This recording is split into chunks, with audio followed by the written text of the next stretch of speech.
was on, but no. Michael Shawn and the Takeover legend, where the truth hurts, but also makes you laugh. Baby, tap in. Tap in. Don't never stop if you want to be on top. Yeah. Low waist, fat, baby, tap in. Oh, I'ma tap in for sure. Tap in.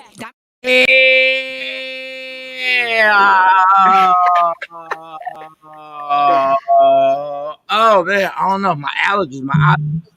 All right, good morning, y'all. It's a Tuesday. We all here. Michael Shawn, Jay Black, Texas Mode, Shawnee Scott. Everybody, shout to everybody on Instagram Benjamin Live. Buttons. I see y'all rocking. We got a big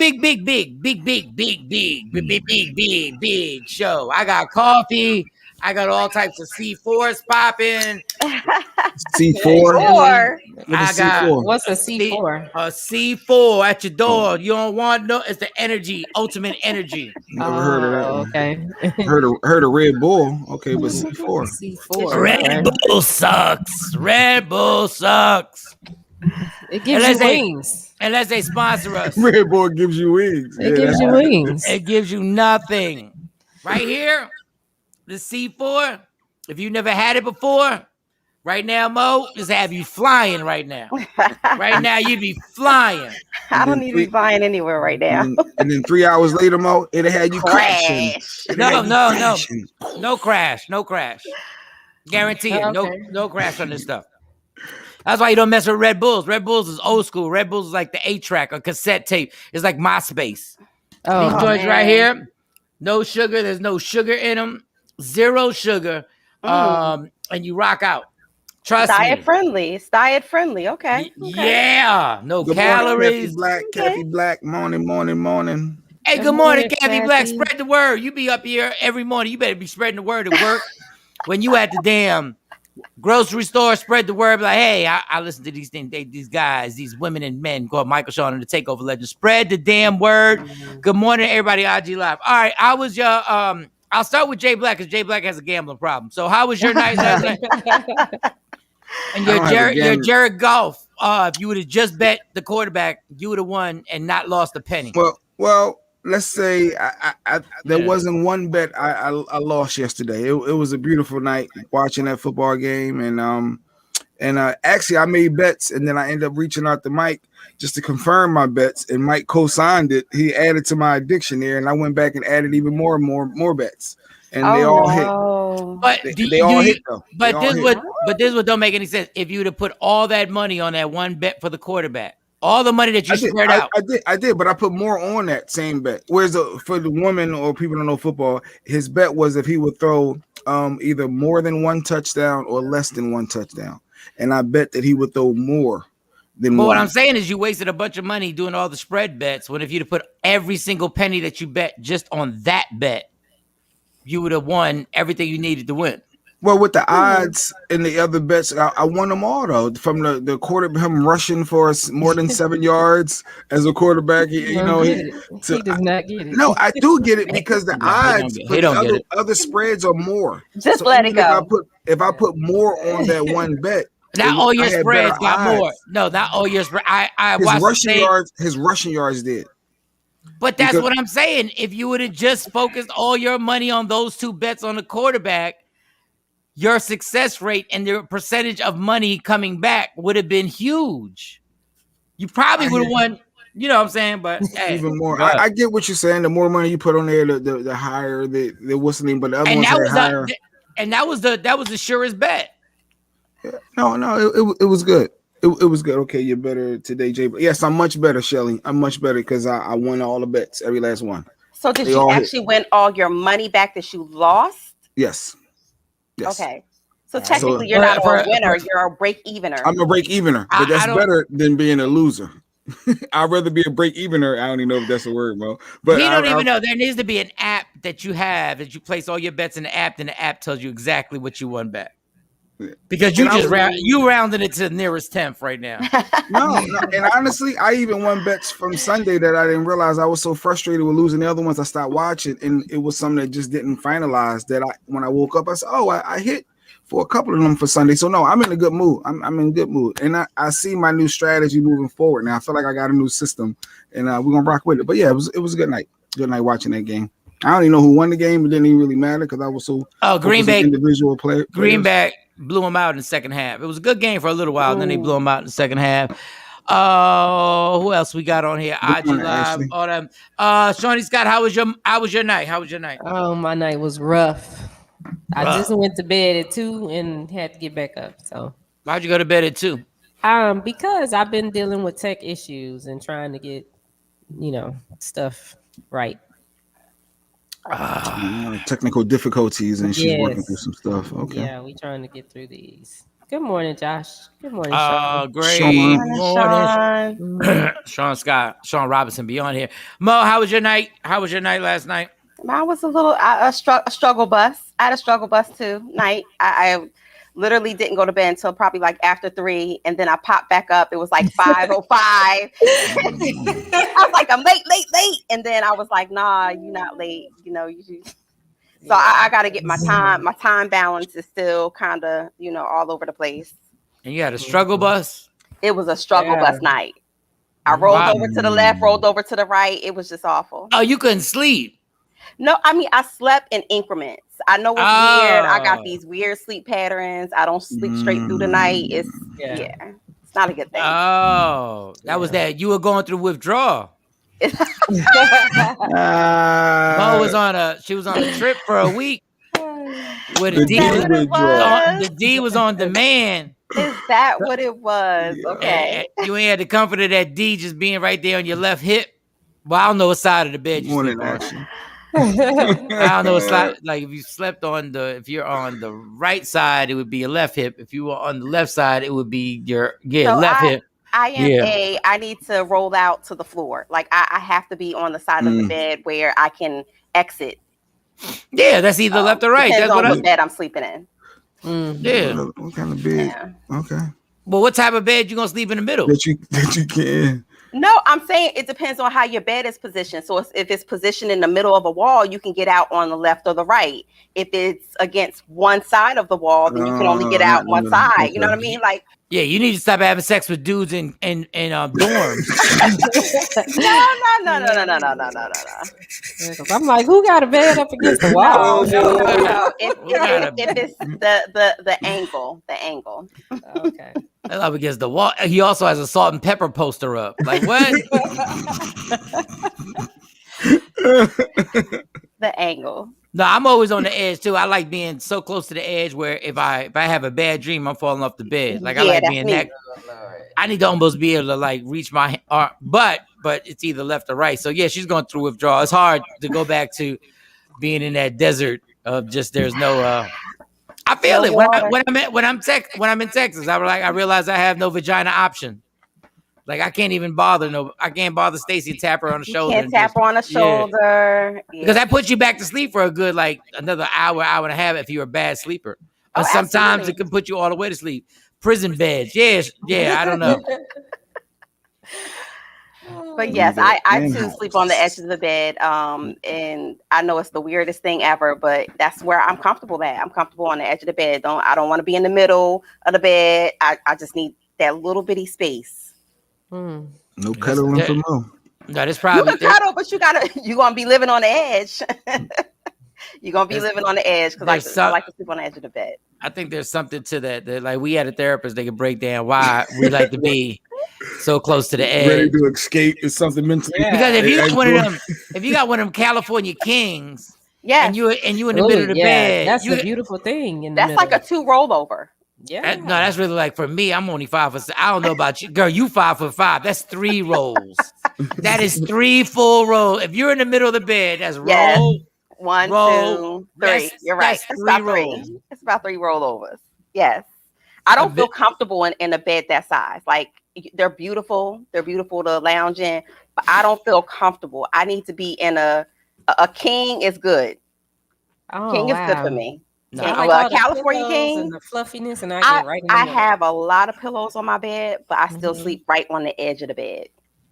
All right, let me tell you what irritates me to no end is women with goddamn too many pillows on the goddamn bed. Oh, well, you would never want to be in my bed. Yeah, I got a whole No. bunch of pillows. I got a whole No. bunch of pillows. And don't get mad at me because when it's time to get in the bed, you have all them pillows. I'm tossing every one of them bitches all over. Like, get out Not of here. on my floor. No. You got to sit them When- on the nightstand. You can't Get throw them on the the fuck floor. out of here. You out your mind. You can't sit You them a on lost the your floor. mind. Mm-mm. You can't put the pillows on the floor, Mike. They are the most irritating thing. The most is my pet peeve. When you literally, there's so many pillows on the bed that when you lay against the pillows, like if you lay back, you in the middle of the bed. Like you closer to the TV than you should be because you got all them damn pillows. Yeah, no, a lot of pillows is a must. Like Yeah. don't touch my pillows. Like, that's some bedroom rules we got to break down. Don't put my pillows on the floor. That's a problem. Yeah, you better have an area for me to put them in. You better have a designated You area. can put them on a sofa, but just don't put them Yeah. put them on the floor. It is literally the one time women, like they say guys get cars to overcompensate for something. Women overcompensate for a lack in their life over something with those pillows. Like y'all really, yes. No, It's deep-rooted. It's decoration. deep-rooted. Listen, and No, it's not. the shelving and preserving of my coochie don't have nothing to do with more how many lon- pillows the- I got on my bed. The It more don't. lonely a chick is, the more pillows she got on that damn bed. I promise you. Nothing to do with Let how me go many with you. pillows I got on my bed. If she got more than 30 pillows on the bed, I'm telling you, the vitamin D has not been received in a regular fashion. I be hating all them goddamn pillows. Oh my god, I can't stand them Morning, pillows. It's Steph. comfortable. All you It's need is like comfortable. 5 big, fat, fluffy pillows, like real quality, like 5 of them.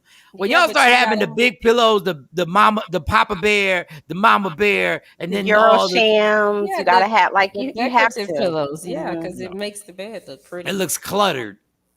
No, my bed looks it very doesn't. organized. It doesn't. Cluttered. No. And It then looks they're different cluttered. colors. No, you It have looks accent straight. pillows. And they're Cluttered.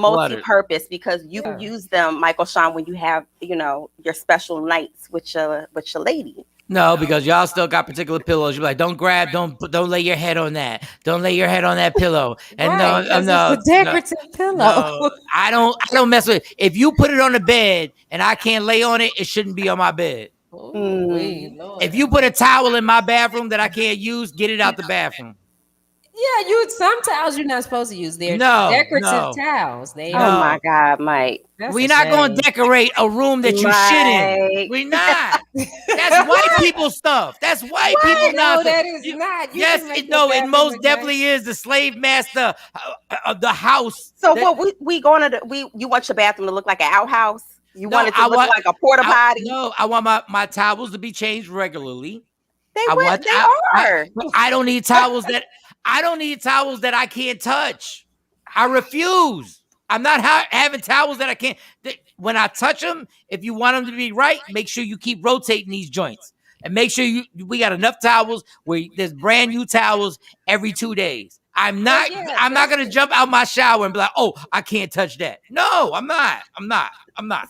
So you're programmed to know, like, not to reach for that towel. You have your towel that you're gonna use, and then there's decorations in the bathroom. And you Yes, see, you man, just wash do them you out. Yes, see, you man? just- You Come see, man, on. she said that's why you should be programmed. That's where you Right. got me all fucked up. Because We're you not are programming me. every Ooh, day right. you know not to reach for We're those not pillows. programming me. Come on. Wait, are we You taking a don't break want at 20?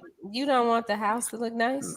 Nah, you're good with the break. You want to No. roll out your bed and roll into a porta potty situation? That's not a Yeah. porta potty. That's not a That porta is. potty. If No, you it's don't not. have the decorative towels. They Do make y'all the hear what bathroom y'all look saying? nice. A decorated towel makes it. If we just have regular towels that I can use. Now it's a porta Those go potty. in the little closet or the shelves. The towels that you bathe with and dry off with, and then you have your hand towels. You got Right. it's all types of different towels. And that's compromising when you live with a Yeah. woman. You compromise on certain things. And that's one of them. The beautification of the bathroom, Yes. beautification of the bed. You got the pillows. Like, come on, rock with it. No, I'm not. No, I'm not. Because I'm laying in that bed. I need to be comfortable. We're not having all this clutter. I don't like clutter.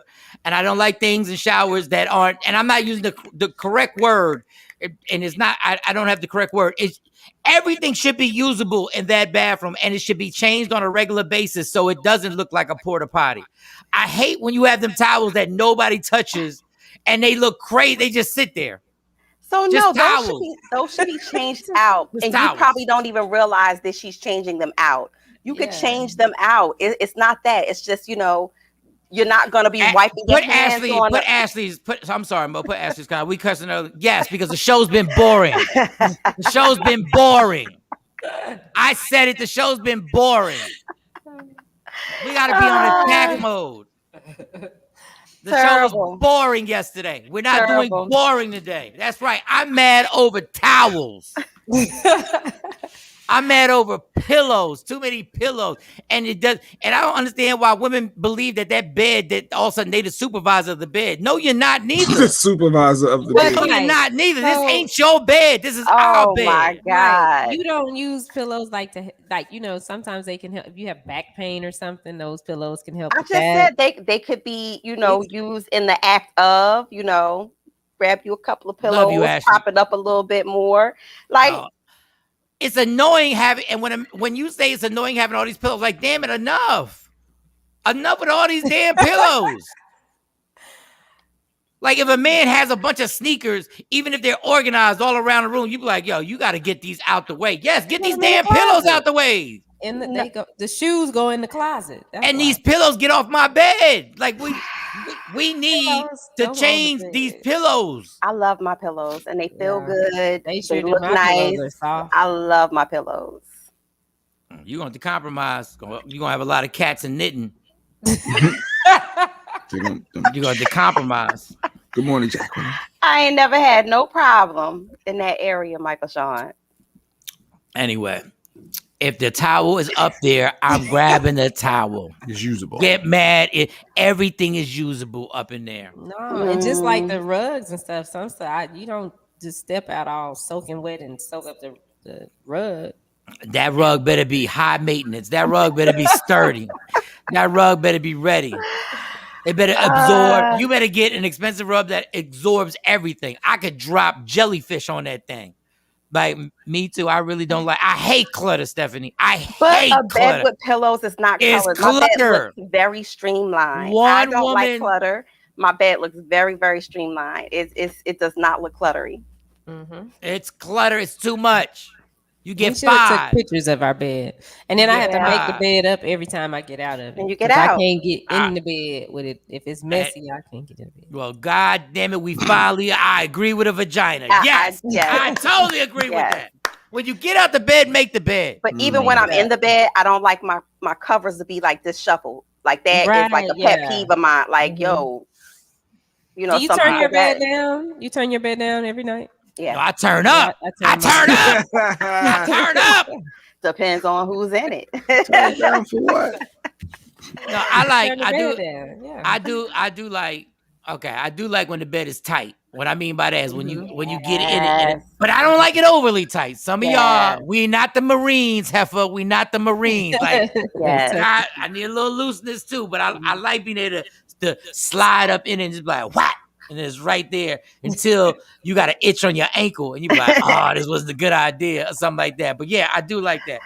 I'm telling you, somebody who's neat, they upgrade their sexiness by like, I say, you could be a 5. And if I go to your house and you neat and your stuff is in order, you have automatically hit a 7. You could be a 5. And if I walk in there and I'm like, and I really feel like and it's the smell good. It's smelling. It don't even smell like anything. It just smells like clean air. It just smells like straight air, like oxygen. Like, God, this is nice. And everything's organized where if you go into a woman's kitchen and you need to ask before you grab anything because you feel like if you take it down, it's gonna be like the domino effect. Like it screws everything up.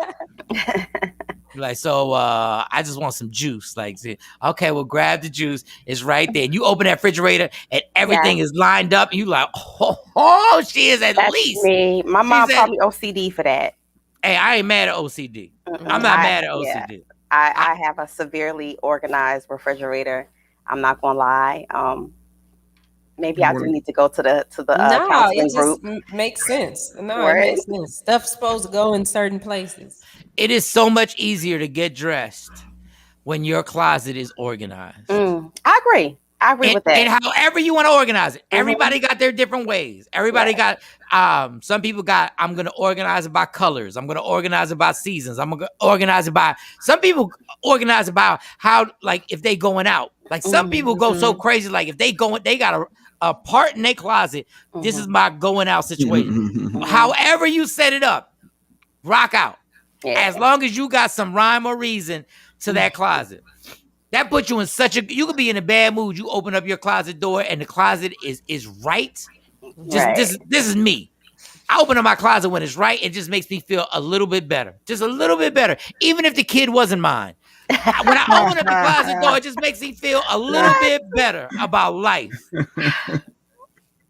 And you need like clear boxes for your Jordans and like all your sneaker collection. Things. Yeah, those you need the clear boxes for your Jordans. They preserve them and they look nice when you open up your closet, Mike. Especially for you because you like organization. That'll be good for you. Yeah, and you can stack them differently. And you can see them. You can see them. You know which ones they are. You know if they the 12s, the 7s, the 1s. I'm just bugging that Jay Black has said nothing on this. No. The most anal person in the He's history of the not world. the manager of his bed. He's not the bed supervisor in his house. we learned that with them pillows. We know he got pillows on the bed. We know he got pillows on his bed. Good morning, Tam. Good morning, Kelly J. I don't make up the beds. I ain't into all that. Like whatever bed you sleep in the bed, all that got to be made up. Got to have tight shit. Whatever. Just get in the bed, go sleep. No, but it feels so much better when you go to sleep. It's like when you lay your head on a brand new. See, I'm not mad at pillows. I'm mad at clutter. But when you have the proper pillow and you put your head and you feel like when you lay your head on a pillow, it goes poof. When it does that, when you feel like it just, you're like, oh, this is so nice. It's just when you got little pillows, big pillows, side pillows, main pillows, stepchild pillows, adopted pillow, foster kid pillows, like body pillows. And if you got a body pillow, that's a whole nother life. I thought that too. Actually, Mo is just extra. Mo is over the top. No, those are not. That is not extra.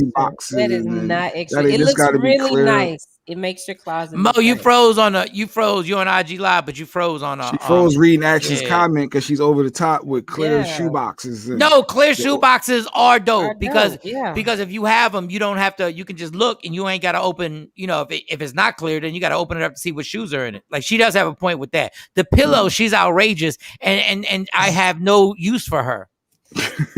What? What? No, I completely disagree on the pillows. Yeah, even Mel said it. Good morning, Mel's. Mel said it's super extra. It's just really over. No, it's not extra. No, Mel's needs those clear things because he got a whole bunch of shoes too. No, the clear boxes. I think I know what I'll get y'all for Christmas. I'm gonna get y'all some clear boxes. Just imagine, no, for real. Just imagine if you in your closet and all your clothes were inside something that you couldn't see what the clothes look like. Now you'd have to unzip it or untake it out. With the clear joints, you don't even have to touch. You go like, okay, those are the red ones. Yeah. Those are the black ones. They do make sense. Like those do make sense. And they got these ones you stack on your wall that are amazing too. Morning, Mark. And they preserve your sneakers. They make them look nice.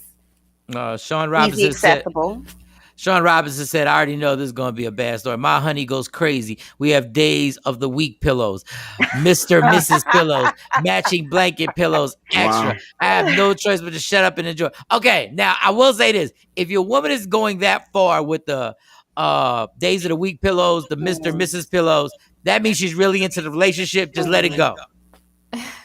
That ain't your battle. That ain't your battle. Because that means she needs us to have particular pillows for us. Don't mess that up. But if you single, you can't have a whole bunch of pillows. No. I'm saying if we together, I mean, I understand the fight. I'm not asking you to mess up a happy home. But if you're with me, I'm just saying I hate a gang of pillows. So you just want 2 damn pillows on the bed? No. I get 5 or 6 pillows. Like I get that. I like to have those pillows on my back when I'm watching Netflix. Like I get it. It's just when it gets ridiculous, when it's just like, literally, before you have sex, it takes 2 or 3 minutes to take the pillows off your bed. You have too many pillows on your bed. I don't take the pillows off my bed, so. But then there's gonna be pillows all over the place. Like I'm having sex with pillows, and I'm having sex with you, and I'm fighting off pillows. Boxes take up space. Yes. No, that's true. Now a shoe rack makes I'm sense. old school. I like that action. So yeah, I don't do shoe the rack shoe makes rack sense. anymore, but the clear boxes, yeah, they help out. I have all three. I got the shoe Mhm. rack, the clear boxes, and then I have the one on the door. My sneakers go in the one on the door. Mm. My Air Extra. Max and Over the top. the low tops. But my clear boxes, my heels are in those. Mhm. But I don't buy Jordans. listen, all I say is if you keep up with your organization, like even with the pillows, as much as they annoy me, if you got a plan for the pillows where you are efficient, I'll shut up. If you if you got this thing where before we hit the bed, you like we not sleeping with all these pillows, Mo. I'll tell you what, we're not sleeping with 30 pillows. Like, come on, like that's a lot. So it's certain pillow. I'm telling you, the way that you make up your bed, it don't feel cluttery like you saying. Like my bed No. is bomb. We're not having 2 people in the bed, and you still gonna have like 20 pillows. You do have to remove some pillows out your certain bed. things, yeah, certain You don't pillows, have to depending have on how 20. you make up your bed. But Mortine, for the Queen most part. Barn. Yes, they somehow Moa sleeps on the edge of the bed and it turned into this pillow and bed debate. That's why she got room for pillows. That's why she. she got like 30 pillows, because she be on the edge of the bed, so she don't even care. I like to live on the edge. Yeah. Beds are important too. That's another thing. Beds are important. Beds matter. Beds Yeah, they really do do matter. They do. Now, when I'm by myself, I don't give a damn about a bed. Like I sleep on probably the most comfortable things I've had out here in Texas. I don't have it anymore. I had this like super exquisite air mattress. Like I had the air mattress that literally was so high up. Shy got pillows for the old white lady at the end of the bed. Yep. Remember that story? Shiny with the ghost sitting at the edge of the bed. She had a ghost that sat at the edge of her head. No matter what, that's why she got pillows. She made me guess. She gotta make the old white lady feel comfortable. Yeah, she got to be comfortable. Right. She got to be comfortable. She got for to the be white lady. comfortable in the Tempur-Pedic, and I got an adjustable base. So The Tempur-Pedic. mm-hmm. That is hilarious. Oh, so I had the greatest air mattress ever where it came all the way up. I don't know why I spent that much money on this air mattress. I should have just bought a regular mattress and then got the board and everything. But the joint was like, it was high. It was so high and so popping. You had the double top, like the Yes. That joint, and when it wasn't when you aired that one up, and it had the thing where it aired itself up, you just went to it and it came up. That joint was as high as me. Like I was real. It just got to the point where it was just like I am sleeping on an air mattress, even though it's dope. I had a comforter on it. Like I'm not playing. I had a comforter on my air. You got to mattress. keep that one plugged up. That was in order for it Mel, to stay. Yeah, you got to keep it plugged up. Mel said y'all the type of females that have the live, laugh, and love signs everywhere, huh? You got I them all on do. your walls? So I don't have right those. when you walk in. If y'all remember when y'all came to my house, right when you walk in, my candles say that. My candles that are right in front of the sink. They live, laugh, But love. see, men appreciate it though. Men appreciate when they come in. It Yo, smells man, looking nice. at your- No, we It don't. smell nice. Excluding you, J Black, because Yeah. you're not in They the like typical it. male They like cat- it. Because But if they you went to know. somebody's house like that, they'll be like, "Oh, she got a trap house." If And there was no decor, they'd be like, "What is she over here?" And don't Live. get it twisted, What's she because over Lady here? Q, I know Lady Q is around that house putting her thing in. I bring my own. Don't even. I bring my own side. It's just be like bend, scream, and moan like this. Screaming, man. Happens here. I just bring a hammer. I start. I'll put a nail while we having soda. He hangs up before we get started. I love candles as well. Tam, Yes, I'm not yes. mad at candles. Damn. Just don't have some smelly ass cheap candles, y'all. Just have some really nice candles. Some of y'all got some candles that they just don't be. First of all, they don't smell like nothing. Don't have all these candles. I don't smell nothing. Y'all watch too much HGTV. I'm married. HGTV has ruined everything. Yeah.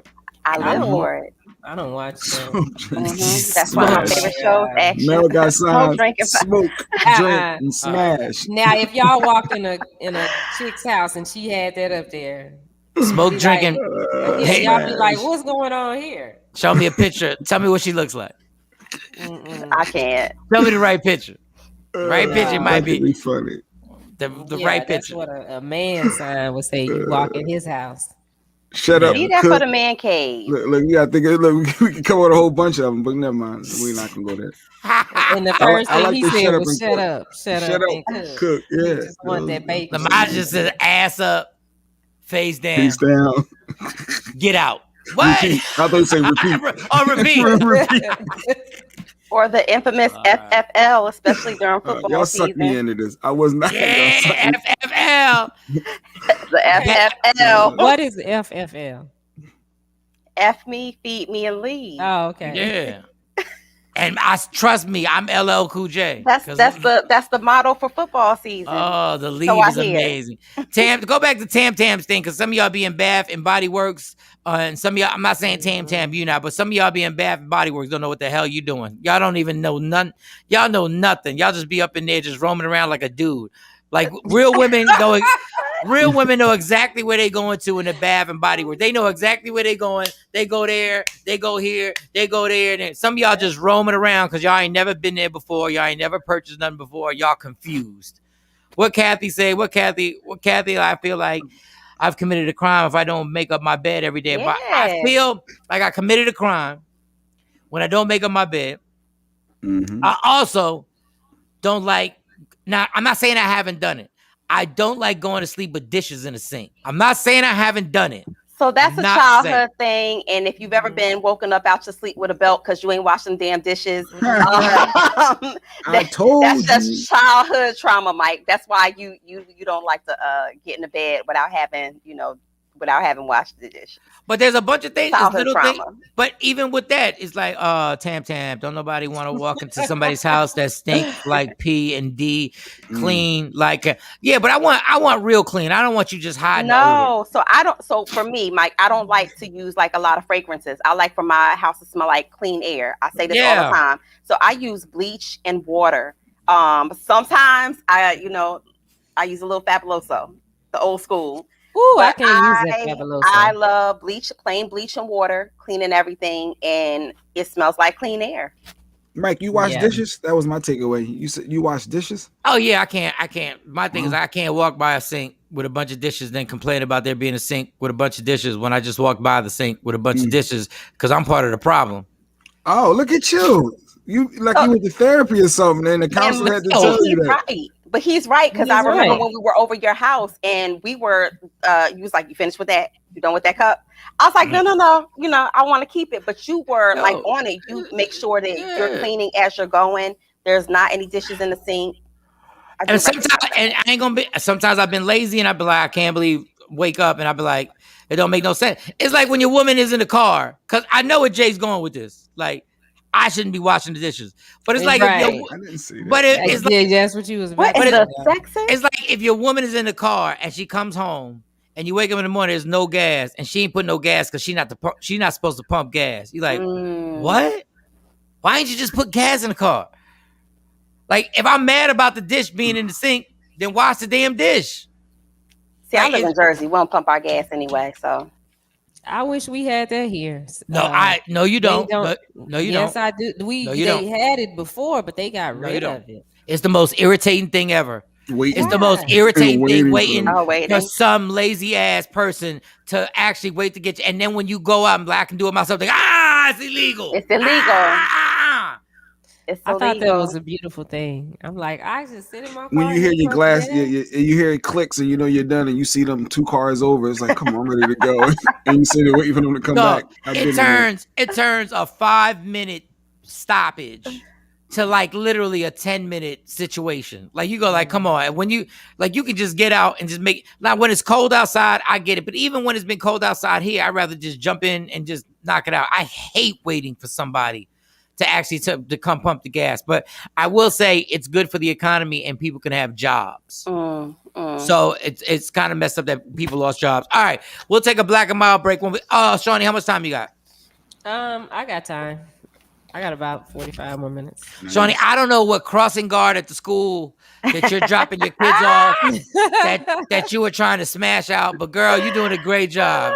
You go. Mike. I don't know what principal. I don't know what principal of the school you're trying to extort and get pictures of in a crazy situation. But you go ahead. Mama need a life too. You keep going. Mama trying to get Mama alive, but gotta like, have some fun too. yeah. No, come November, Mama gotta have fun. Okay, because you gonna get twisted up like a pretzel soon. I'm just letting you know right now. Okay, I'm just letting you know because you dropping the kids off like that. Let me tell you something. Because this is the way I'm dropping the kids off. But if I was, but if I'm back in the game and I keep seeing this, and I'm like, what is going on here? What is wrong with this? This B word keep popping up. Looking like, oh, she trying to. She think I won't ask her. Oh, she think I won't ask her for her number dressed like this. Oh, that's what she think. Oh, Face I up. get it. Hey boo, Repeat. hey boo, you like pillows? Boo. You funny. Terrible. When we come back, we're gonna talk about Texas being Texas and how there's a restaurant who literally kicked people out for wearing masks. We gotta talk about this. Wait, they kicked them out for wearing masks? For wearing. That's Oh, interesting. for wearing. I thought they wouldn't wear the mask. No, for wearing the mask. Dang. But All right. this is where this country is gone. We are petty records now, y'all. We are petty for real. And you're going to be shocked when I tell you how I understand why they're doing this. We're going to take a 3-minute break. I'm going to inhale on a Black and Mild, Sexy Mo, Shawnee Scott, Jay Black, everybody on Instagram Live. I'm not even going to take the phone. I'm just going to leave it right there. So if y'all want to stay on it, stay on it. Shelly. And don't forget, Media Room 360 TV on all social media platforms, Facebook, YouTube, Roku, Apple, everything. Just research that, search that, and you'll be able to watch us and make it happen. And now that you're on IG Live, I know you see us all. But when we have our guests, then you won't be able to see the guests. And then when we play our clips, you won't be able to actually see the clips. So I want y'all to have the full, effect of the whole show. So we'll take a break. Michael Shawn, the Takeover Legends. Want your book or music to be published? Skip the confusion and rejections from others. Let bepublished.org publish and promote your work for less. Bepublished.org handles it all, from cover design to worldwide distribution, with high quality and fast turnaround. You even keep rights and royalties. Everything was perfect. You made my dream come true. My book and CD look so good. Call 972-880-8316 now. Bepublished.org. 972-880-8316. What up, y'all? It's Michael Shawn from Michael Shawn and the Takeover Legends. And just in case you missed the show, check this out. Okay. All right. So it's Steven Seagal. We got Claudia Jordan. And Steven Seagal, you're at his house for a potential audition. Yes. He's got hair plugs. The house is really cluttery. It's really not that dope. But now, when you get nervous, now this is the funniest, quirkiest shit I've ever heard in my life. When you get nervous, your neck gets tight. Yeah, it was like tense. So Steven Seagal offered to straighten out my spine with his magical oils he got from the Far East. And I said, well, I know Stephen DeGrassi. I know, rocket scientist or medical expert. I don't know of any oils that can straighten a spine. That's just me. He insisted. Okay. So I was like, no. So he sat on the bed and he grabbed me and pulled me on the bed real hard on his lap. Oh, so now I was got serious. Oh shit. So then I'm like, okay. I started thinking about all the movies where he was doing that karate shit, and I was like, he gonna fuck me up. Claudia, you should have took that goddamn oil. Now Give me that lavender. he pushes you on, he pulls you and you're on the lap, and now what? So ladies, this is, y'all probably feel me on this. I pretended I had cramps and I had my period, and I was like, you know what? I'm not feeling that good today, but let me come back in a couple days and I got you. I was acting my ass off because inside I was like. Wow. The earplugs for me, but search Media Room 360 on all streaming platforms. Michael Shawn and the Takeover Legends. Yeah, yo. We the World Records, baby. About to ruin another perfectly good song. Yep, true story. Used to date this girl. One night she got in my car. She just wanted to argue. She started talking bad about me. She started talking about my nose. Coming for me. I'm sensitive about my nose. So I had no choice. I had to make that walk. Make that walk. Walk your ass home, girl. Just keep going. Hope she get lost. Don't let me your thought. True colors. I never ditched the chick before. I apologize if you live too far, but I made that walk. Made that bitch walk. I guess she know where she's going. Yeah. Know you wanna fight. I can see it in your eyes when I pick you up at your front door. Matter of time, there's no reason for this fight. Tell me something I ain't heard before. Oh, I've been dealing with this shit, and it's about to be on. Stop talking all the shit. Oh, she won't, so I made that walk. Made that walk. Walk her ass home, girl, just keep going. Hope you get lost, don't let me your thoughts, true colors. I've never dissed a chick before. I apologize if you live too far, but I made that walk.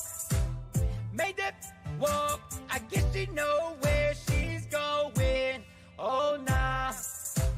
Clown my mom's hairdo when the couch is in the guest room. I'll make sure I keep her number blocked. Now it's time to play. Go out on a date. I'll be partying to 5 o'clock. Oh, I've been dreaming about it, girl. You ain't the one I want. I can't stop laughing, girl, 'cause I made that walk. Made that walk. Walk your ass home, girl, just keep going. Hope she get lost, don't let me your thoughts, true colors are showing. Get out my car and stay out my car. You don't talk about my nose, I'm sensitive about my nose. We the worst records, yeah, yeah. Made that walk. That'll learn ya.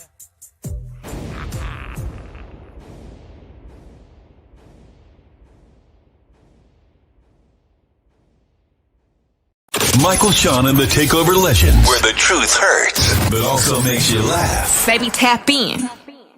Tap, tap, tap in. Don't never stop if you want to be on top. Yeah. Low waist, fat, fat, baby, tap in. Oh, I'm going to tap in for sure. Tap, tap, tap in. We done made it to a Tuesday out this mother Michael, Shawn, and the Takeover Legends. We done made it to a Tuesday. Mo, I need you back on. I need you back. And shout out to the business Billy. He'll be joining us in about 30 minutes or so. Dave Anderson will be coming on the show. A little guest today. Kelly J TV said the sad part about this song is now when the real version comes on, I sing Mike's. And well, you should. Then. He said I got to get Mills. I was thinking of other dude. Wow, that was a flashback. That was a personal joke to me. Mel's said I got to get the ASCAP thing. I got to pay for this ASCAP so we can sell these parodies for real and make money. And I was like, I didn't even know I could do that. But under a parody, you can make money off of it. Did not know. All right, y'all. Michael, Shawn, and the Takeover Legends is Tuesday. Let's start with the hilarious thing about Texas is petty, y'all. Texas is petty. Like, real talk. Like, so there's this place called Hang Time. And there was a couple that just walked in there wearing masks. And a waitress came over and we'll let you see everybody on here. Y'all can't see the clip. So we got to play the clip. You won't hear it. So don't get off my IG live because you can't hear it. Y'all like they just watching something. Play the clip for everybody else watching. Well, a couple from the Dallas area had a different problem with the restaurant there. They were asked to leave because they were wearing a mask. Natalie Webster says she and her husband are vaccinated, but they choose to wear a mask to protect their 4-month-old son who is immunocompromised. Our waitress came over, sat down next to me and said, so our manager sent us over because I am nicer than he is. And yes, this is very political, but you need to take your mask off. I spent my money on this business. Had a different problem with the restaurant there. They were asked to leave because they were wearing a mask. Natalie Webster says she and her husband are vaccinated. They choose to wear masks. All right, so basically, the manager was about to double down and sound like I think it just. No, he said I spent my hard-earned money, blood, sweat, and tears, and he doesn't want people to wear a mask because he thinks, like, basically, he was like, you know, I guess he thought that would lower people coming in there or whatever. He was very political about it. This is the pettiness that happens when you tell people, and I think it's dumb, but when you tell people they can't go in places because they don't have a mask on, at a certain point, somebody's going to hit you back with the same boom back. It's the pettiness.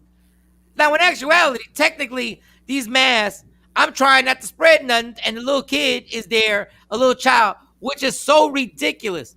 And I don't get it, but it was just a matter of time, y'all.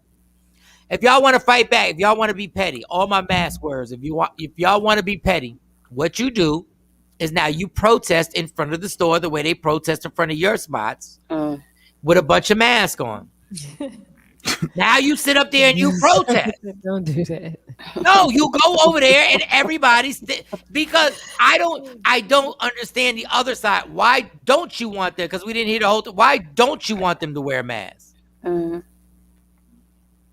I don't get it. But it's Texas. It's just they should be able to wear a mask if they want to. I mean, what is it? It's not hurting anybody if they wear a mask, right? But I knew it was coming. I just didn't know if somebody was going to be able to be. I didn't know you could really kick somebody out for wearing a mask. So can you kick somebody out? Well, I guess if they position it for safety issues, they don't know if you're trying to rob the place and they need to see your face. But we're past that. We're past that right now. We're past that. That happened to me just recently at the gun range.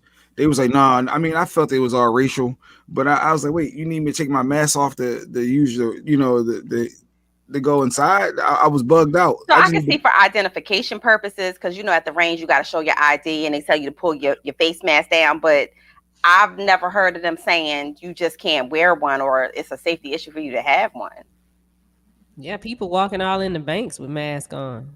The ones they just tell you to. They tell you to. And they ain't I need to see everybody's face who's shooting at a target. I mean, you do. When you come in, you got to give them your ID in order to register and get a lane. So you got to pull your mask down, but you put it back on. But it's petty. You couldn't put it on when you went back into the shooting area? No, when I went in there, I needed to buy a box of cartridges and get a lane, and they was like, no mask in here. I said, what do you mean no mask? No, you got to take that off to be in here. And I felt it was racial, of course, because the whole political aspect. And I'm like, what do you mean I can't wear them? He said, no, with the cameras, we need to see everybody's face. But I swear that was just a move. No, they ain't had nobody got no mask on. So why did you feel it was racial if nobody else had on a mask? Because it's just the way the people looked, the way they reacted when I walked in with a mask. It felt like they wanted to make sure your black ass wasn't about to rob the place. That's what that was. Yeah, but if nobody had but if nobody had mask on, it felt like you walked in places with masks on and been the only one so far, and you know what that vibe feels like. And everybody look at you like something wrong with you. I'm the problem. I'm the one that's that's bugging. So that was the vibe and energy. It just threw me off. And I tried to put it back on. He said it again. That's why I'm like, no, you clearly y'all got me up on here. Y'all know who I am now. And that's when I was like, all right, either I leave or I just go ahead and go Why inside. Why did you try and put it back on? Because I felt racial. I felt like they were trying to tell me what to do just because. But so like it was being broken down by the man. It was like that. Did you think it was racial, or it's this new thing now? Mask, unmasked, vaccinated, unvaccinated. I felt like it was. Yeah, I felt like I picked a side and they got their lane and like this guy, and I literally felt like that. But I don't know for this restaurant, with them saying that hey, their child is 4 months old and immune, can be compromised, and they wanted to do what's best for them. But I don't know, being in an environment where everyone doesn't have a mask on, it's smart to have your 4-month-old there. But but the owner has that, I guess, that right to kick you out. But I wouldn't want to eat there at that point, personally.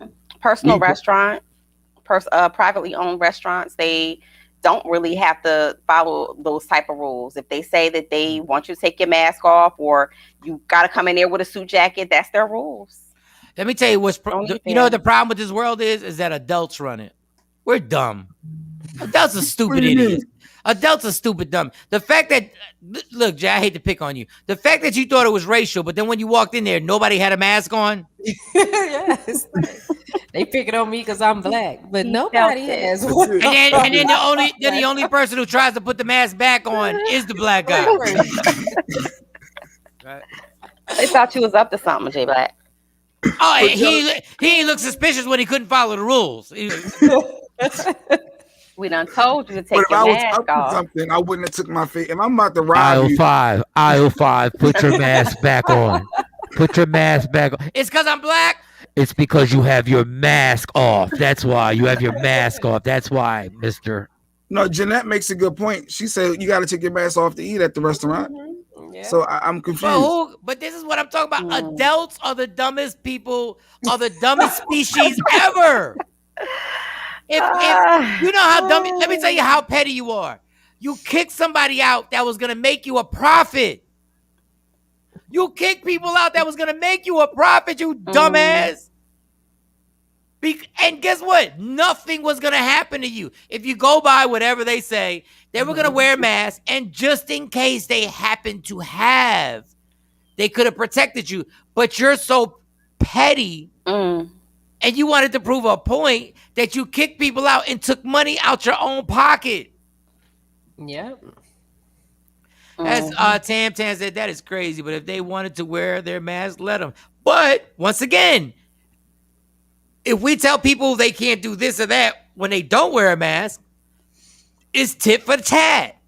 Now I own the place. Now if you wear a mask, you get kicked out. That's why adults are the worst. This is why the world is screwed up, because of adults. We act like a bunch of kids.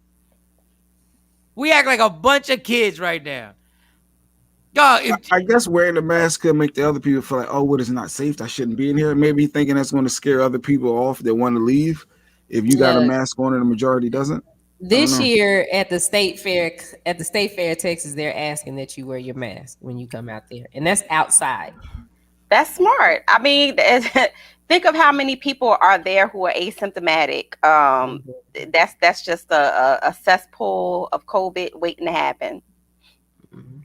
Yeah, Tam even agreed that she's been in places where individuals looked at her like she was crazy for wearing a mask. You walk in Walmart, I'm gonna say 2 out of 3 don't have a mask on, and then it's you, and then you see more, and then I usually see people that look like me with mask on. It's like we know what it is, and then I think it is some more racial undertones there, though, Mike. I think it is a little. What, a mask? Yes, Jay? I do. Mask. I think it's more black folk that wear masks than others. Oh, that's a damn lie. That's an absolute lie. Yeah, because I don't wear absolute masks. lie. I don't wear That's an absolute lie. I guess Mike don't see it. No, I know for a fact. I'm at these comedy shows. That's Asian, an absolute lie. Every time I see an Asian and their family, they got masks on. Okay. I think it is some racial I wear double masks. No, So I don't. I've been in places where I didn't have a mask on, and then everybody else had masks on. Then I've been to a place where I had a mask on, and everybody else didn't have a mask on. Adults are kids. We're a bunch of followers. We feel uncomfortable. Once we get them, we're not leaders. Ain't nobody making me feel uncomfortable about wearing a mask. I'm gonna look at you, you gonna look at me, and we just gonna be looking at each other. Yeah. But go to an all white party, not have white on. You feel insecure. We're followers. We're nothing but sheep. You see what Stacey saying? And Stacey works at a bank. Sorry. Sick of this damn mask. Go ahead, Stacey. Do what you want. Is that the smart thing though for Stacey? No, I don't even know if the mask really works. I'm so sick of this COVID thing. There's a bunch of white folks. A bunch of white folks have been telling us this stuff. I don't even know anymore. None of us know anymore. I put the mask on as if I'm going somewhere, and it clearly says to enter, you got to have a mask on. Now the girls wear a mask to school because that's what they have to. Well, they don't have to, but that's what. But you see the signs that say you need a mask to enter. You go in and nobody got a mask on, even though employees. So it's like because nobody took the damn sign off because it's not a mandate. So these lazy cats keep the same sign up. I see it all the time when I'm on the East Coast. I'm like, wait, it still says the sign. Then I look in and nobody has the mask. Oh, that's right. I don't look. My kids wear their masks in school. They wear. I'm not. Listen, I tell the kids wear the mask. We've gotten lax though, Mike. I mean, people are not even hand sanitizers. You put your hand up on them, they ran out. They ain't filled them out, and like people have really been desensitized to this whole thing. But keep Stephanie's thing on. Let me ask y'all something. When you use the bathroom, right, just to pee, right? If you just sanitize your hands, Or do you have to wash and My wife sanitize? said you should gotta wash. wash. Yeah, you and should then wash and Yeah, I'll sanitize. be Yeah. thinking, let's get that sanitizer. It wasn't The in there hand, long. hand That's sanitizer gonna is burn if it you off. do not have an ability to wash your hands, it'll work. That's better than nothing. But if you can wash your hands with some regular soap and water, that's the best practice. Wash your hands with soap and water, 20 Yeah, seconds. wash your hands. Yeah, I don't think there's any. I don't think that's your opinion. There's no medical facts behind There's that. no medical facts about what. Oh, here we go. If it's my friend No, husband I'm just talking about passed Jesus. for COVID-19 and my aunt no. is still in recovery. I'm not Yeah, saying it sorry doesn't for that. exist, Tim. I'm saying your sanitizer theory. If it's a theory of the sanitizer The working and you ain't sanitizer gotta wash. is just as good as the soap. Here we go. No. So washing your hands. Ding, ding, ding, ding. In this corner. A medical professional will tell you washing your hands with soap and water is better than than just taking hand sanitizer and going like that. Okay. So why did they not make a sanitizer just as good as soap when there's no soap around? So you do know that like alcohol and things like that, over usage of sanitizers actually washes away all bacteria, like not all bacteria, but it helps, right? It does help. But washing your hands with soap and water is the best practice, is what I'm saying. It does feel like sanitizer works better though, Mike. It feel like it's like you feel like it's doing something different. Yeah. So let me ask you something. If somebody about to do surgery on you, you want them to just squirt some sanitizer in their hand and do like this and not do a full scrub? J-Black? No, this Mike. No, this you and Mike right now. I don't care. Because honestly, I don't think neither one of us really know. So I learned that in nursing school. I know because your hands with soap is supposed to be the end all be all because that's what they told us. Yeah. Mm-hmm. But I will tell you this whole sanitizing thing. So there's a pandemic that's supposed to be one of the greatest pandemics in the history of the world, right? Mm-hmm. We all agree on that, right? Mm-hmm. And they're like, in order to beat the greatest pandemic ever, just wash your hands, bitch. It's just that's what you're telling me. That's your only defense. That's what you're telling me. How to fight one of the greatest pandemics ever. Something that has caused protesting in the streets. Something that has caused people to lose their presidencies. Something that has caused people to fight in Walmart. And you're telling me the answer was wash your hands. And we take this and we take this and we go, oh, God damn. I never realized how nasty people were. Like, you really didn't pay. I knew people was nasty, but I didn't really pay attention to it until COVID. People will walk out the bathroom and still not wash their hands. I watch people walk out the bathroom all the time. And then if you say something to them, they call you the what is one lady told me? You the bathroom. What do they say? Like it's like the bathroom cop. Like, go wash your nasty ass hands. You just COVID or no COVID, go wash your hands. Oh, go back to Stephanie. I didn't get to read her joint. What they hear, hand sanitizer is not soap and water. Wash your hands, period, and hand sanitizer. Damn it, especially if you're using the restroom. First, I hate public restrooms, but in my purse, I have soap and wipes and sanitizer wipies. I got it. I get you. I get you. But y'all still eating booty, so shut up. Oh my God. This is what I wanted. I hate to break this common sense to y'all. I hate to break this common sense to y'all. Y'all are hand sanitizing, using soap and water, eating butt, peeing on each other, and y'all really like, are we kidding me? Make sure you wash your hands. Make sure you wash your hands. Make sure you wash your hands. After you stick your finger in my booty, make sure you wash your hands. Human beings do not want to deal. You know what it is? Human beings really don't want to deal with the reality of the reality. Like I get it. I do both. I didn't even know. No. Stephanie, we are talking about society. I said, we accept you, Mike. We accept you just the way you are. Who you are. If you ass, it's okay. I'm still your friend. Hey, Steph said, speak for yourself. She do what she gotta do for the D. All right, Steph. All right, stay. It get different. It get different when people when people are really comfortable in saying what they gotta say. That's the Is that why problem. Stacey got that new 2022 truck? I saw Stacey Hey. She got because she out there doing what she gotta do for the D. Okay, Hey. Do what you gotta do. All right, make sure you sanitize that tongue. Use soap and water too. But the real gag is but for all the men who act like they don't like getting it done. What, getting a butt ate? Yeah, Stacey just said. Stacey just said. I can't. No, nobody confirmed it. I can't. Let me tell you something. Don't nobody want to admit to what they really do. Kelly J, I stopped going to my nail shop because they decided to start cleaning their petty tubs with alcohol only, not bleach. No Pine Sol, just 100% rubbing alcohol. Yeah, but you've been going. Okay, never mind. Do you brush your teeth? You've been going the whole time. Listen, let me tell you something about COVID. Let me tell you something about COVID. Let me tell you just and let me just tell you. Do you brush your teeth after eating? I guess. Yes. You need to do a whole bunch of stuff. Sanitize You go eat somebody behind. That's sanitize your tongue. Let me tell y'all. What do you do? Like, really, after you do that, what? Is it like Listerine on the side of the bed? I mean, do you kiss the person? Do you kiss the person after?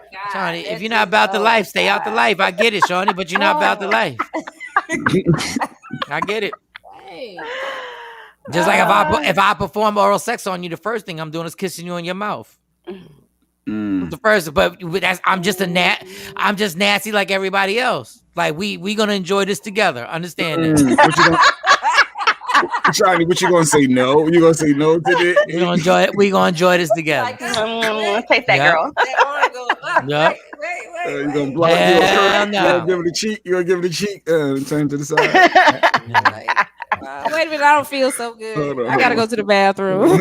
But real, don't. We going all the way in. We either gonna be dirty, or we're not gonna be dirty. Ain't no halfway dirty. Halfway dirty. Ain't no halfway dirty.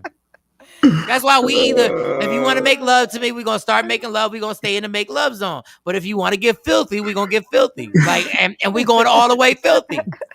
And don't say nothing to me afterwards. So I'll be like, you did it too, B. You did it too. I can't believe you. I can't believe you. I can't believe that you're trying to con me into believing that I got you to do that. Like, stop. Yeah, like, you let it happen. You let it happen and moaned. And you moaned. I can't believe you did that. You so nasty. Yes, we nasty. We nasty. We are disgusting. We're absolutely disgusting for what we did last night. Let's stop talking about it. And we're not going to talk about it till we actually do it again. Don't bring it up till we actually do it again. But to all the people who are so COVID scared, don't ever eat fast food again. I'm seeing a lot of stuff on fast food, Mike, where people, who have been diagnosed with either cancer and things like that, and they just turned their whole lifestyle around and they're eating clean. And you see them post stuff about like their tumors and stuff like that have disappeared or shrank. So I do definitely believe like the fast food and stuff that we eat out here plays a big part in like the major health issues that we are having. Not only that, hygiene. Yes. People have been smacking burgers in your restaurant and making your food who went to the bathroom and only sanitized their hands. They ain't washed for 20 seconds. They use a little bit of sanitizer. You want fries with that? Exactly. Real talk. There's a documentary in New York about eating out. No pun intended. And literally it's the most disgusting thing. But guess what? We still go. People making $9-10 an hour. And we trusting them smacking burgers in between buns and throwing lettuce and doing all types of stuff and chefs in the back at least Burger King and McDonald's, I can see them. When you at a restaurant, you can't even see the person in the back. They can do whatever they want. Yeah. Y'all better stop being scared of this. At Chick-fil-A, and I videotaped her. I don't know why, but she went from her phone to scratching her nose, pulling her mask down, plus messing with her eyes, scratching you one her of them hair. people that watch the employees like, go wash your hands. I happened to look, and then she went and made the drinks. was like, man, like you didn't stop. It's plenty of hand sanitizing places or whatever stations in there. She didn't do any of that. She just was like, it just made me think what everybody else in the back is doing. You pulling out your phone, the same phone that you took to the bathroom. All these years, everybody's been fine. Now, all of a sudden, I think that's what people are going to say to that, Mo. Like Shawn Robertson saying the door handles are filthy. The door handles been filthy for 10 years ago. They was filthy. Well, before COVID, I was using my feet. Yeah, because they put the little thing on there that you can put your foot on and pull it open, or either you can push. You don't have to touch. Yeah. Sing happy birthday 3 times. Yeah, while you washing your hands. Happy birthday to you. Or the ABCs. Mm-hmm. Y'all been at nightclubs and drank out of glasses. Y'all drank drinks that people I've seen how bartenders clean the glasses. Yeah, y'all can't avoid it. You're right. They just dump them in some water and pop them right back up. And you get your liquor, and they be like, "Well, the alcohol gonna clean all that anyway." You're right. Well, Chick-fil-A, Stacey, I think the kids do care. She said they don't care at Chick-fil-A. I think that may be the one establishment that's on point. They are, yes. They on point there. Dog, McDonald's has been killing people forever. Nobody, and my kids, every kid still has had some chicken McNuggets. How about Burger King just did the commercial that made everybody feel so much better? We have taken out over 120 ingredients that were no longer good for you. So that means for the last 50 years, y'all been feeding us this. Yeah. And now you want to take it out and you want a round of applause. That's like me going home and saying, girl, I've been cheating on you for the last 10 years. Oh, my. And I'm going to stop. And you're supposed to be like, today. Thank you. Ass out of here. I told my daughter the other day when she was talking about getting a job, I told her, don't do fast food. If you do, you'll never eat there again when you see behind the scenes. Is it that bad? You never worked fast food, Jay? Oh, I did Pizza Hut. No. That was an experience. I never been like the McDonald's, Burger King, Wendy's. I did it all. I worked every last one of them. McDonald's. I didn't work at any of those places. Oh, I had so much fun at Burger King. I worked at McDonald's. I quit McDonald's because I threw a big breakfast at this white couple. I tossed the big breakfast at him. We go left. I was at the register. It wasn't my fault that was being delayed. Like, first of all, I didn't want to work the register because I had my whole thing down. Like, I used to kill the kitchen. I was nice with it. Like, once I got into, I'm a person that has a pattern. If I do something every day, I do the same exact thing every day. So when you get me into an organized situation, like being the guy in the grill at McDonald's, that whole OCD or whatever kicks in. So I'm doing the same exact thing. I got the burgers lined up the same exact way. I'm throwing cheese. I'm putting the onions the same exact way. I'm Rain Man in this method. I'm Rain Man. Like, I'm really Rain Man. I'm killing this. Like to the point where the manager was even like, "Oh, like you're killing." Like when he saw me on the apple pies, I destroyed my apple pies. There was a method. I would line up my apple pies when I got there. When I knew I was doing apple pies, I would get there and structure my apple pies to begin with. Like, I wouldn't even do it the way they told me. So I knew I could grab with my left, and I put that little apple pie in, take it out, it's ready. Then you grab it, then you pop it back in, you go. So I'm killing it. So all of a sudden we were short on the register. Somebody didn't call out, and it was a Sunday. And I had to and Sunday afternoon, the breakfasts are popping. Yeah. They in there for real. But if you holding up the line and you don't know how to work that grill and you don't know what you're doing, because now the grill's different because now we're doing big breakfast. But these bastards don't know. So now we delayed. I gave the Mr. and ma'am thing 8 times. Mr. And you know it's delayed when they tell you to move to the side. Not in the drive-through, when you in the lobby. Can you step to the side? Can you step to the side, please? So these two are just a yapping and a yapping, a yapping and a yapping. I hear the lady. This is why you can't have good work. First of all, I'm in high school. Right, Shawn. And you talking about this is why. Let me find out. Michael Shawn was uniform clean and food prep ready. I was dope. I was dope. I know nobody will believe this. I was dope for real.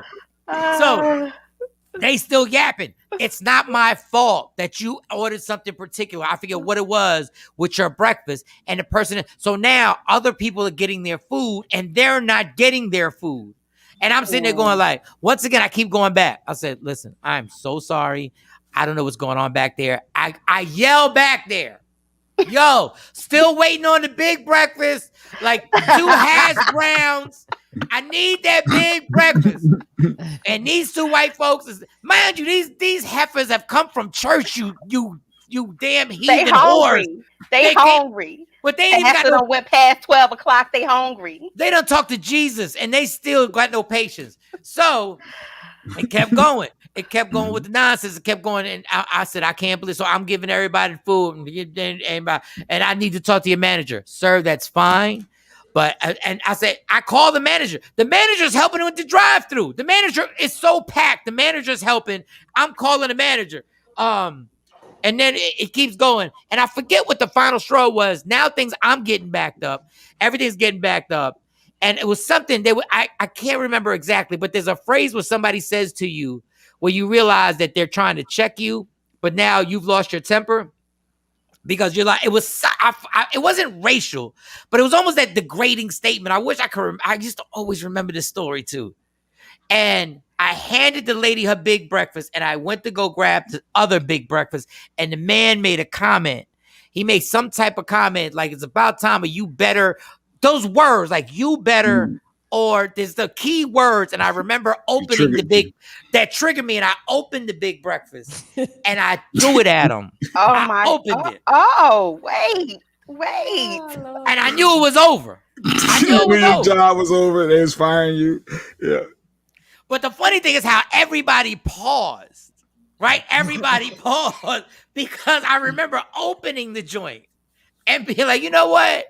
Like, I've been nice to you, and I tossed it, and it hit him the whole thing, and now all of a sudden the manager want to come. Now he come. I ain't seen you the whole time when I was good. So then I just took off, and then I left, and I applied at Burger King. I went straight to the mall, and I applied at Burger King, and I started working at Burger King.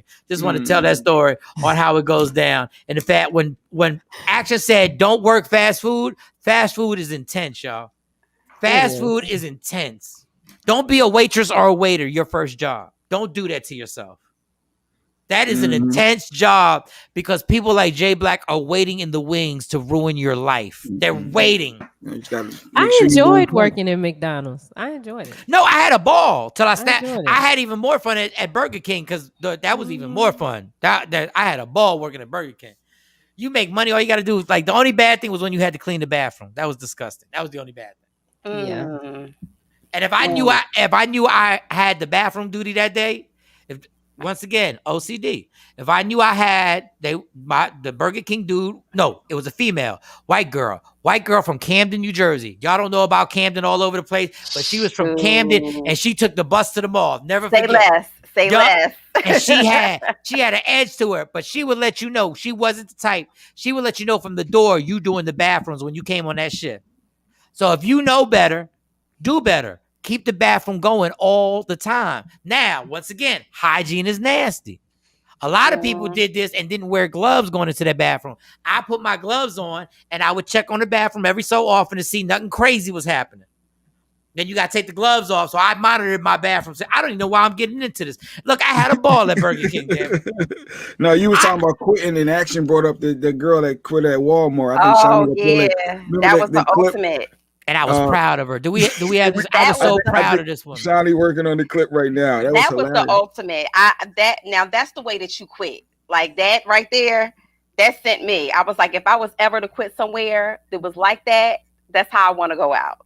Mo, get on IG Live. Send me your request. I sent you the request. Yeah, because somebody's looking for you on IG. Somebody's asking about you on there. You had me sitting outside the club, Mike. I sent you a request. Hold on. Can't even get in. Yeah, I can't even get in. There you go. But the Walmart and Jay hates this. Jay was like, so that he said the clip. So that's how we quit jobs now, because Jay's always been in management. F you. That ain't how you quit. That woman, you know why I'm proud of her? Because I know, looking at her, I think she already has another job lined up, and she took a deep breath before she did it. Oh, absolutely. Because this is something that they have really been doing. They had really been doing this to the Walmart. Oh, and when people have a little bit of power at Walmart or any job like that, oh my God, You on y'all. the power trip. You on the Oh power my God. I just sent your request. You on the power trip. Oh man. And this girl went up there, and at least she wrote it out. I tried to accept you, and for some reason it didn't happen. Is that the clip right there, Shawnee? Yep. Send it one more time, Mo. Send it one more time. Mine is there too, Mike. All right. Well, while y'all doing that, I'll play the clip. Hassan. Yes, it said unable. Go ahead, play her. Go ahead. All right. Look at her getting her break. She's getting her.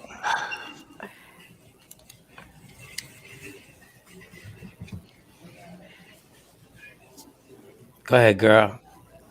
Do it. You all right? Go ahead, do it. Go ahead, do it. Don't do it. Go ahead, mama. Attention Walmart shoppers and associates. My name is Beth from Electronics. I've been working at Walmart for almost 5 years, and I can say that everyone here is overworked and underpaid. The attendance policy is bullshit. We are treated from management and customers poorly every day. Whenever we have a problem with it, we're told that we're replaceable. I'm tired of the constant. Yep, Jay Black says that all the time.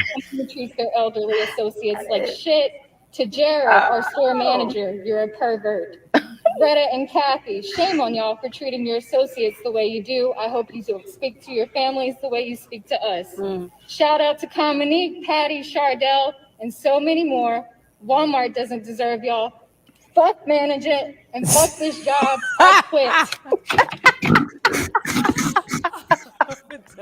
And give me my check. And after that, the whole store began the slow clap. Especially the ones that was in the super long ass line. Girl, before you quit, can you bring me out? Why she called the manager a pervert? That must he probably was doing pervert things. He was sexual harassment, a whole bunch of sexual harassment going on. Yes. F this, F a that, whole bunch of inappropriate stuff. Yes. That's a bit much, though. That's It's a bit one much. that I don't know if y'all heard. Inetta the Mood Setter, radio girl that quit. Oh my God, that is the way to click. And she did it. When she quit, she did it at a time where we had to run the board. You know, you actually had to run your own board, and you had to hit all the elements. And her breaks were so tight. The break was so tight. It's like I know she got the job after this, but she quits on the air, and I'm trying to understand how they didn't get to her to stop her. You know. Because usually somebody can get to the studio and stop you from doing all that. She took it for a minute. She said 5 years, so she knew what she was talking about. Yeah. Yeah. She had an actual gripe. Now, I would have had a longer speech. I wouldn't even have cursed. She asked for a reference for her next job. No, I don't think she did that, Sean Robinson. She ain't asking a reference. They ain't giving her no reference. Yeah. Well, maybe But Good morning, Kev. Well, when you quit on radio, that's why they're so scared. They never tell you, you know, they normally don't give you that unless you're like Tom Joyner or something like that, where they're gonna say, you know, go ahead, you're gonna say goodbye to everybody and stuff like that. But oh, you got it. I got it. Yeah. This is hilarious. Here we go. The big station 93 BLX, it is Gulf Coast #1 for hip hop and R&B. And now with Ray and Miranda, the home team in the morning. Do it to it. What better song to do it to it? It's Inetta the Mood Setter. And I told you I had a very important announcement, and here it is. I refuse to walk around and watch people on my job looking over my shoulder, people lying to me, people talking about me. It's ridiculous. It is sad.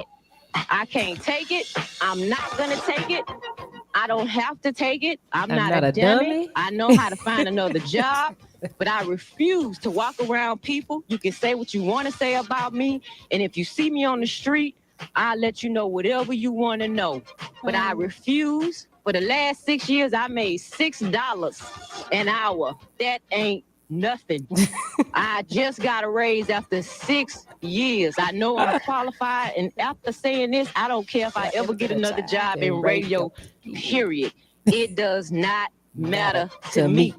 But I never will not be setting the mood at BLX no more. I refuse to walk around with people that'll speak to you. Hey, Arnetta, how you doing? But then as soon as you walk by, that bitch, I will not do it to myself anymore. So if you're confused about what I'm saying, listen very carefully. I quit this bitch. On a big station. Wow. Listen, Quit on the air. but that board work was tight. That outro, she hit the outro. She hit the station. She hit the station. Yeah. Well, all right, y'all. Yeah, I can see why they don't give you that last station break. The end. Oh yeah, there are no goodbyes in radio. Like if they know they firing you and you about to make the exit, there are no goodbyes. I would have just turned the music off. That's the only thing I would have told her. Once you get into it, you set it all up, and once it's time to get so messy, turn the music all the way off, and just pause for a second. And don't even rush it, because now you gotta pace your words now, because they see me in the hallway and they say, "What's up, Michael Shawn?" Then they walk away and be like, "That bitch." Now everybody in their car like, what? Actually said that break was too long. That was too long. She did a long break. That was too long. That's a long break. I'm like, they couldn't get to the studio. Did she have it locked? Was they nobody wasn't there? paying attention. No, she said, what's the name? She set the mood at night. Yeah, she said so. She sounded like she was at night. So then, yeah, okay, nobody was. So there. everybody's gone. So it's Free Willy. Look, I said MF on the radio one time in Philly by mistake. I said mother. I think I said shit. Yep. And Jay Black was like, just say shit. Dump button. I had to clean it up real quick, but it slipped. Stephanie said, "Man, I remember working in a Hobby Lobby." Okay, Stephanie, we really gonna set off Hobby Lobby up in here. That's what we gonna do, Stephanie. That's my favorite store, Steph. In my early teen years, the manager at the time was a man, and he always had to say something about women and how studio and they are, and how studio they are, how stupid they are. Is that what you meant to say? How stupid they are? Because you put studio. He might have had a point. I'm kidding. I'm just joking. I'm joking. You know what? I couldn't let that just sit there. It's my oath as a comedian. I cannot let that just sit there. I'm sorry, Stephanie. I cannot allow. Hold on, let me read the rest of it. Hold on. And how stupid they are, and always bring his politics on women. He was an asshole, and yet this store was Christian owned. Listen, man, the worst that ever do it. The worst that ever do it. Well, speaking of quitting this bitch, I got to go. I gotta get these kids. I gotta go see the crossing guard. She gotta go see the crossing guard. Gotta go see the crossing guard, and then I gotta go do some other stuff. I'm gonna be in the streets today. So all right, go get the street work I'll going. See y'all later. Good morning, Don. Good morning, Ice Shiny. We'll see Shiny in a little bit. But our next guest is there though, Mike. When you're ready. Stephanie, okay, my phone is acting up. What's wrong, Steph? You good? What you mean your phone's acting up? Oh, you were texting, you were typing. It's all good. Steph, like you already know I don't mean no harm. Yeah, jokes. But sometimes my joke, I gotta say it because I'm like, you take an oath as a comedian that you see something, say something. You gotta say it. And it's 3 hours of being on the show. We got to say it. Like, there's something funny. So thank you, Stephanie, because you rock out with us. Thank you to everybody on Instagram Live. I don't know why these badges ain't moving the way they should be moving. All right. Coming on the show, I do another podcast. We've done comedy together. I've known him since he was 19 years old. He reminds me, he makes me feel old as hell. Y'all give it up for Mr. Dave Anderson, a.k.a. The Business. Yes. Bullet. What up? Good morning. How's it going? Good morning, Dave. How are you? Hey, man, I don't have any interesting complaints. I'm chilling. Good. How do we start? Where should we start with Dave? There's so much we can get into. Action. Let me read this comment first. When I quit, I just don't show up. And when they say you didn't give us any notice, I say you didn't notice I didn't show up. That's hilarious. Oh my God. Horrible. Hilarious. Well, I'm really gonna have to get a new mic. Okay. What was the last comment? Then we can get into this. No, they were just saying what up. Thank you, Dave. That was All funny right. and welcoming. So in Texas, now it's good to have somebody who spent years out here in Texas. So Dave knows the atmosphere and he knows the temperature that goes on out here. I love being in Dallas Fort Worth, but it's a different place. It's a different place. So when I tell you you'll like it out here, but don't think it ain't gonna be different. There's gonna be some stuff. So what was the name of the restaurant? It's called Hang Time. Dave, the business builder, do you have a cell phone that you can use 5G? Absolutely. All right, perfect. If you can, Mike, he can jump on. But yeah, the name of the restaurant was called Hang Time. Hang Time out in Texas, Mike.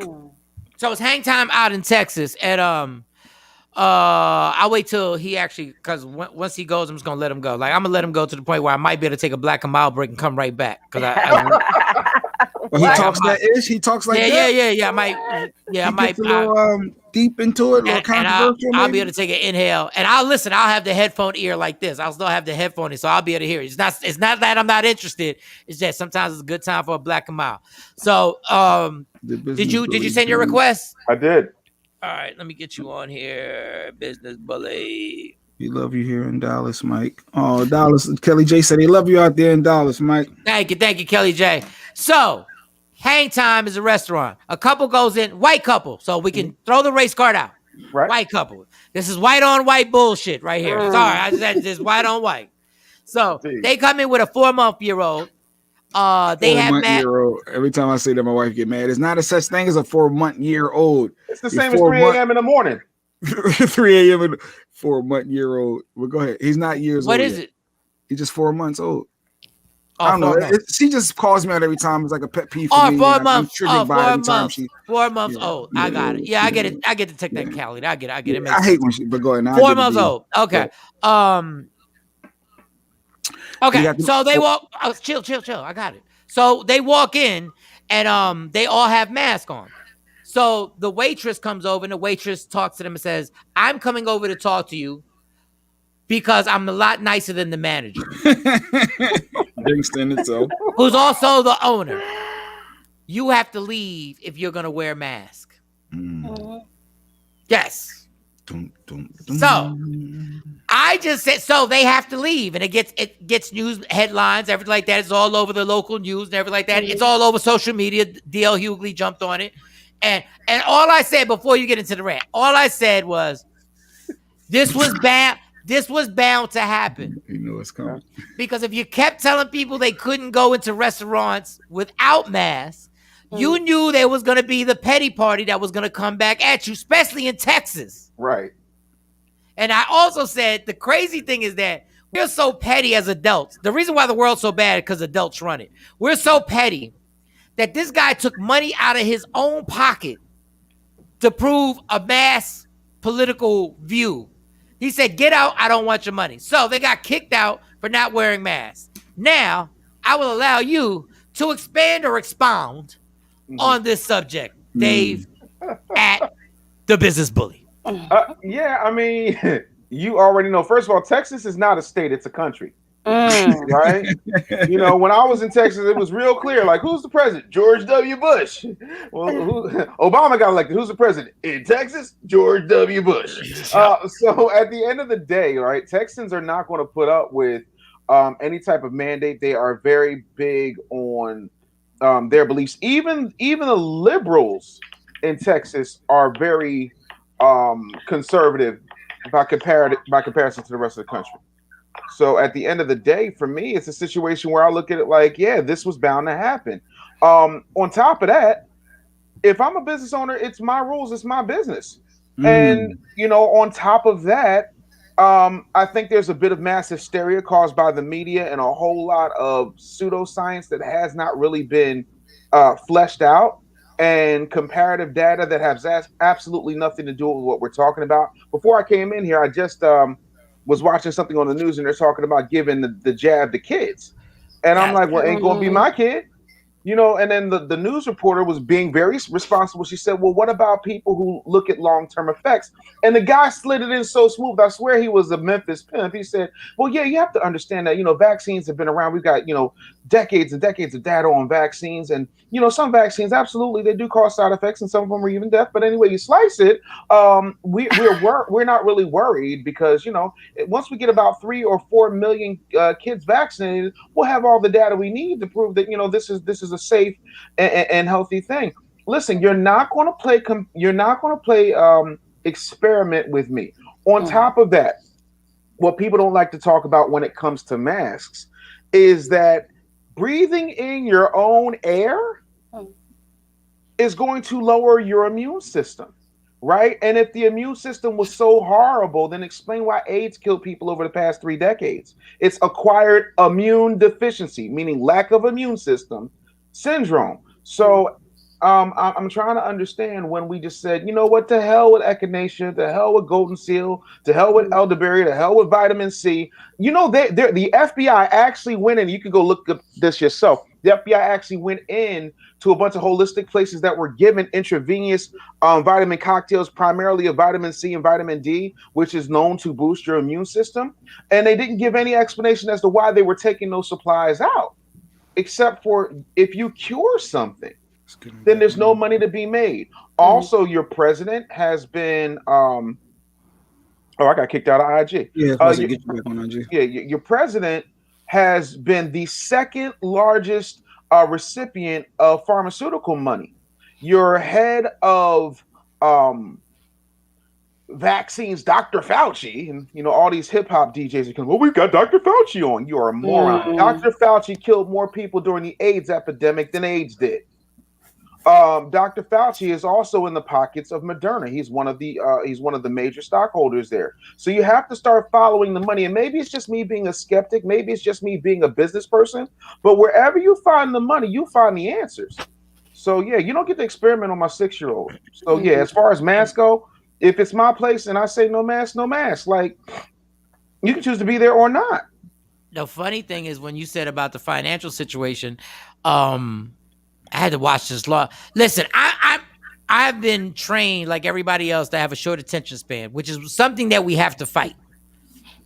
It's really something it's really a problem, or a short attention span, where if you can give me the key to life, but if I have to read 30 pages to get to it, I'm probably not going to get to it. Not going to get to it. You're right. Fact. So I've been training my brain to go all right, when somebody puts a video up. So anyway, it's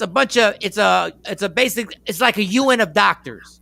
Right. And I'm not going to get into the whole thing, but what they had to say before they gave their opinion was basically, they use a different term, but they had to say, I have no conflict of interest, which means I make no money from anybody for my opinion.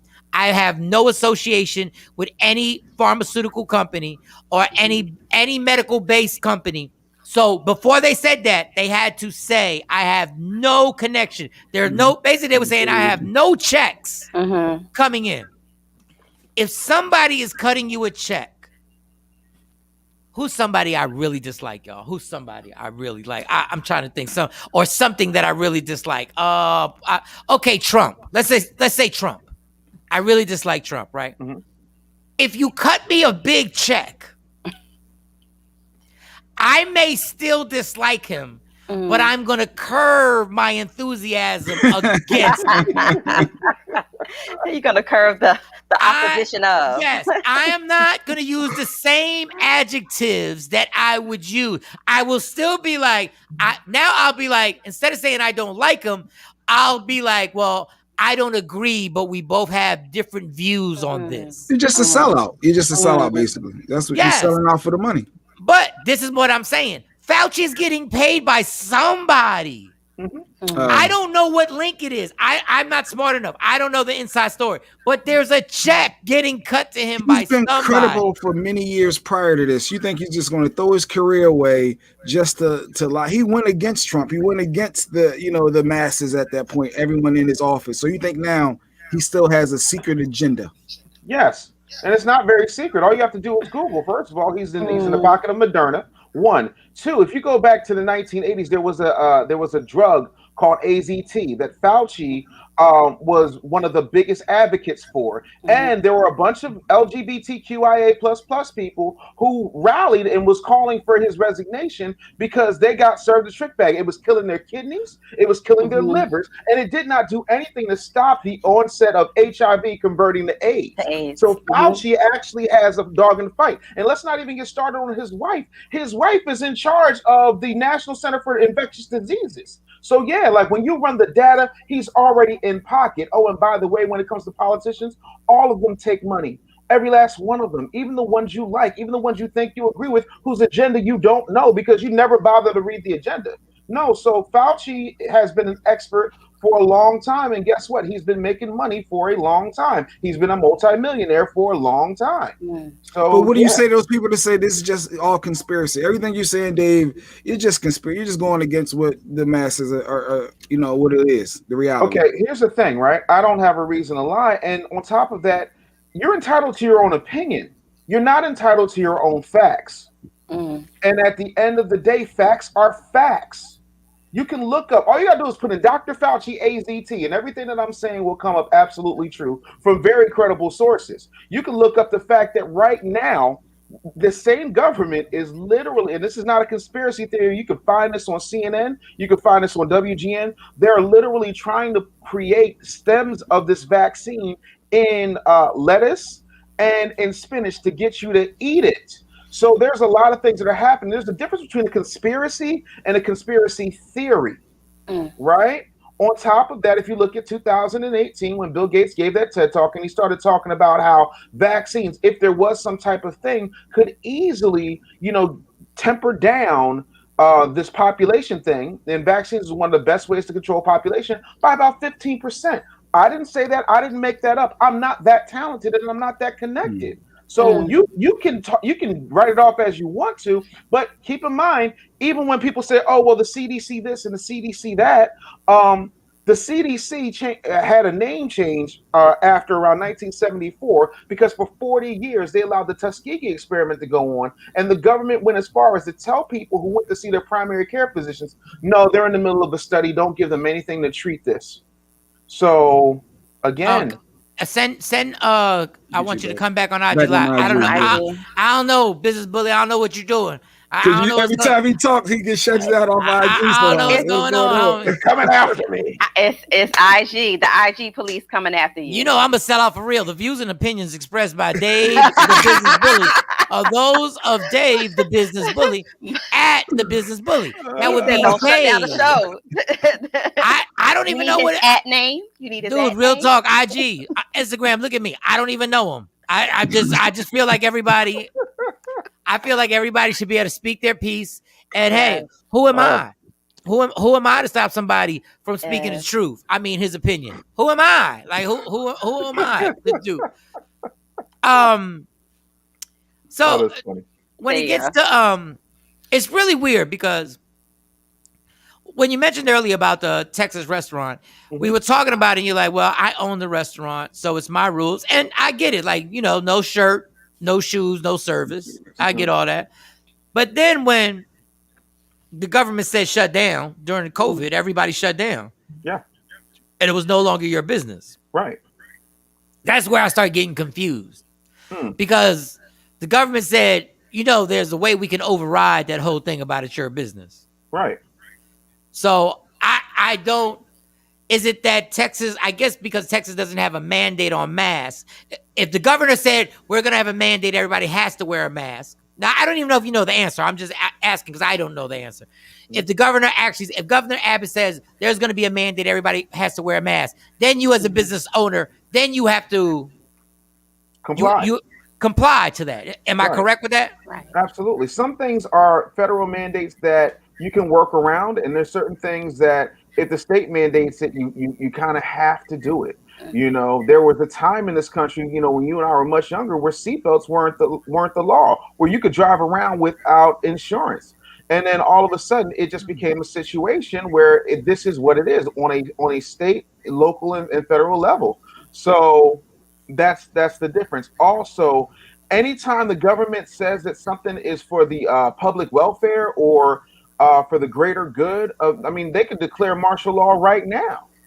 if they want to. They can run they can run tanks and tear gas into Ferguson right now. Oh wait, they already did. So you know, you don't have rights if they can take them away from you. What you have is a series of very complex allowances that if at any particular time that they want to take them away, they can. Mike, you listen, you've been doing this longer than I have, and I know you remember a time you could literally go to the airport in any major city, slap on $150 on the counter and get a flight anywhere you wanted to go. People could literally walk you to the gate without being searched. 9/11 changed all of that, and we've not gone back. That's what happens when rights start to get a little blurred and we say, oh, we're doing this for the greater good, and then it never stops. So, yeah. You know what's weird about racism, and I say this, and I don't mean to simplify it, but sometimes I think if you simplify things, people make it seem like you're not giving it the credit it should. The whitest white racists and the most pro-black, who people would say, I don't know, pro-black, radical black man, right? Mm-hmm. Both have the same complaint. Yep. The government does not uphold our rights as the Constitution says it. Just take racism out of it. They are both mad at the same entity. And the funny thing is, like I always say, the government will never solve racism, because without racism, if this government really promoted and marketed, like what's the word? What's the opposite of racism? Unity. Unity. If the government actually marketed unity the way they're marketing the vaccine right now, and everybody all of a sudden, let's just say in a perfect world, everybody all of a sudden didn't give a damn about the color of their skin or their religion or their sexuality, everybody would then go, wait a second, what have y'all been doing this entire time? And the focus would be on the government shenanigans that go on. And it's just so funny because there needs to be a divide. They have to divide people with. The government loves the fact that there are people who want to wear a mask and people who don't want to wear a mask. Because now the attention isn't on how did y'all clear these vaccines so fast. The attention, all of a sudden it's that like pay attention to fighting over if y'all should wear a mask or not wear a mask, or fight over should you get vaccinated or not get vaccinated, instead of saying, well, how did this all start? Like nobody even asks the question anymore. Nobody even wants to know, how did this really all start? And there's so many different theories, not conspiracy theories. They're just theories on how this whole thing started. And the crazy thing is they always say 600,000 people have died from COVID. 700,000 people have died from COVID. But you still won't tell us how it actually started. Oh, interesting you bring that up, Mike, because Senator Rand Paul had Dr. Fauci in an open session, and he asked him straight up and down, like, aren't we responsible for what happened in Wuhan? Aren't we responsible for having this thing out here, these experiments, for weaponizing this, that, and the third? Like, he literally ran it down. It wasn't doctored footage. It was clean. You could see it. And, Fauci danced around it, but like Rand Paul just kept pulling out receipts. And the thing that people don't understand, and I say this to black people all the time, especially black people, we're all acting as if we're liberal because mama told you were liberal, and daddy told you were liberal, and grandmama and them told you were liberal. But the truth of the matter is black people are the most conservative people in America. You don't want nobody telling you who you can sleep with. You don't want nobody telling you how many guns you can have. You don't want nobody telling you where to go, what to drink, how to eat, how to sleep, what you can do in your house, how you want to raise your kids, whether or not you want to beat your kids, this, that, and the third. Only liberals want to control all of that. You want the government out of your business. So do conservatives. But the gag is, if we tell you that every conservative is a racist, and we tell you that every liberal is your friend, then you have a racist who is now in office, who for 47 years has told you that you are super predators and welfare queens, and you allow him to, Joey B. Go ahead. Yeah, that guy. Super predators and welfare queens. Now you convince him that he's here for you because he did the nay-nay a couple of times and referred to himself as Joey B. with Cardi B. And of course, he was the vice president of your president, who was a Manchurian candidate. And the reason that he was selected was because he is what you call a blue dog Democrat, which means he's conservative. And y'all continue to fall for it because tradition. But you can't name me one thing in 47 years, I'm not even going to go the whole 260. Just give me 47 years where black people have benefited specifically and exclusively for anything Democrats have done.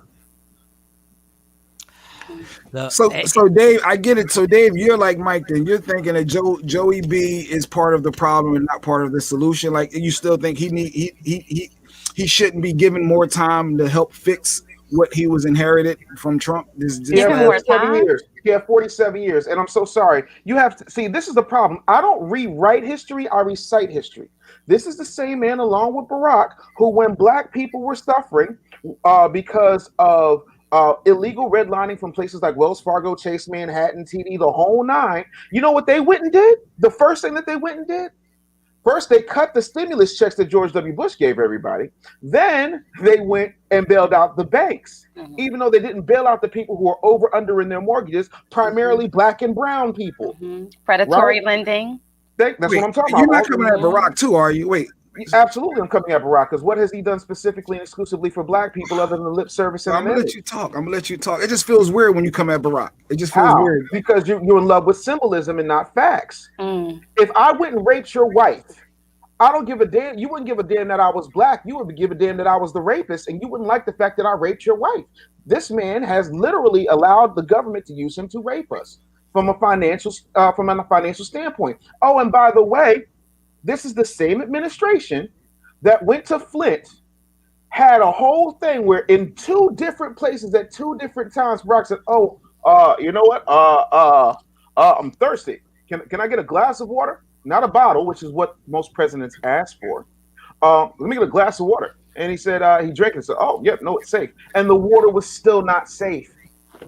So at the end of the day, I'm not here for symbolism. And I'm the dude who worked with the dude before he became the president. And I'll be the first to tell you, like, we got sold a bill of goods. So this whole, let's give him time to figure it out. You mean to tell me in 4 years, Trump did all of that by himself? Get out of here. There were so many things that were happening before he got here. And keep in mind, this is not me being a Trump supporter. This is me being a fact stater. During the primaries when Trump was running, right? And everybody talked about, oh, he filed for bankruptcy. You know, he's a slumlord. He did this, he did that. And Trump said, I don't know if you guys know this, but I was in New York doing what was allowed by the letter of the law. Who made the law? These 17 jokers behind me made the law. So again, in 47 years, Joe Biden has done busing, has opposed busing. He treated Strom Thurmond like a hero, who we know is a racist. We also know that he said he didn't want his children growing up in a racial jungle. We also know that there are 16 sexual harassment and sexual assault charges against the president that nobody wants to talk about. We also know that Joe Biden has specifically said that he was going to talk to Ice Cube after the election. Well, I'm sorry, it's way after the election, and Ice Cube has yet to get a call. So I'm trying to figure out specifically how black people have benefited from this president. I want to go back to Barack and Flint, Michigan, just real quick. And then, Jay, just hold that question. That was one of the most disgusting displays, and I voted for Barack both times. I'm not saying Barack isn't brilliant. I'm not saying he's not a brilliant man. But you can be brilliant and be wrong. Facts. And the fact that he drank that glass of water twice, and Flint, Michigan's water is still not clean. How is he not held accountable for that? Because he's black and he looks like us, and that's all that matters to black people. And all black people continue to do is suffer financially because you love symbolism more than you love success. So go ahead, Jay Black. I'm listening to everything, Dave. Just excuse me for 1 second. I don't mean any disrespect by it. Don't put your black in mouth, bro. No, I'm not even using black in mouth. I'll be right back. Go ahead, Jay. Ask the question. Mo, check on them IG comments. I see a lot of questions. He knows what it is. But Dave, I was just thinking for Joey B, I know everyone wants to come down on him right now. And I'm thinking, like, give the man some more time, give him time. But doesn't he need Congress? Doesn't he need, like, he can't just make everything happen on his own, right? Doesn't he need to have supports from the other aspects of the branches?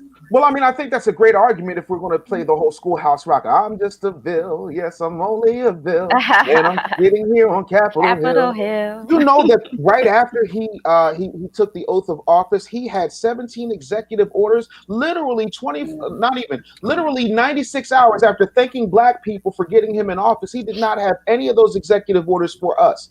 You know, everybody got mad when Trump was writing executive orders, but they loved it when Joe Biden did it for everybody else. Again, 47 years. That's longer than I've been alive. How in the world do you need more time? Stop showing off. Stop showing off. But that is longer than I've been alive. Stop showing off.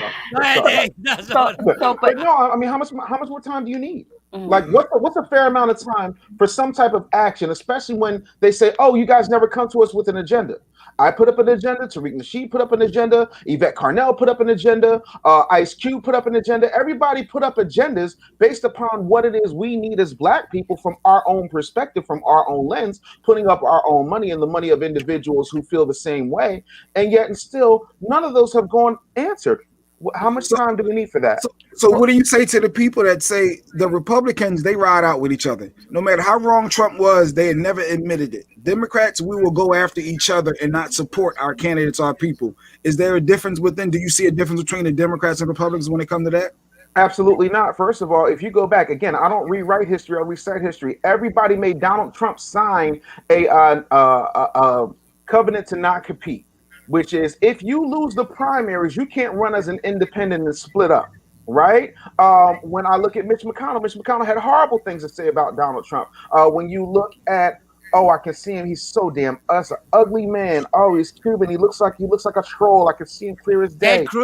Ted Cruz, thank you. Ted Cruz had horrible things to say about Donald Trump. Now, the thing of it is, and where they go right, is that they're in lockstep and very clear as to what the bigger picture is. A lot of times we are not, because again, we want feelings and we really think that these people are going to help us. Bill Clinton had Aretha Franklin at his inauguration. He ate fried chicken in the hood and he played sax on Arsenio Hall. Yet and still, we got absolutely nothing from Bill Clinton, who also ran on the platform of Make America Great Again. So I'm trying to understand how much time we need to give Joe Biden when you can't point to one specific thing that has benefited black people exclusively in 47 years that Joe Biden has done, unless you count the crime bill that they give Clinton credit for. But Joe Biden wrote that crime bill. Clinton signed it into law. So this is not a man who does not understand. So how do we support him? So what's the answer? How do you support Joey B? Because he obviously needs support. Why right? do you? But my thing is, why do we exactly? Why are we obligated to support him? We're not, but black people are conditioned to believe we have to support the president when the president is a Democrat. But when the president is a Republican, when the president in some alternate universe is an independent, oh yeah, well, you know, he's got to go. See, remember, all you black people were talking about, we've got to get Trump out, sounding like Lynn Thigpen and Lean on Me. We've got to get Joe Clark out. He was the worst. He was worse, right? He was the worst option out of the two. He wasn't the worst option to you? Not at all. The racism, the outward racism that he was supporting the dog racism.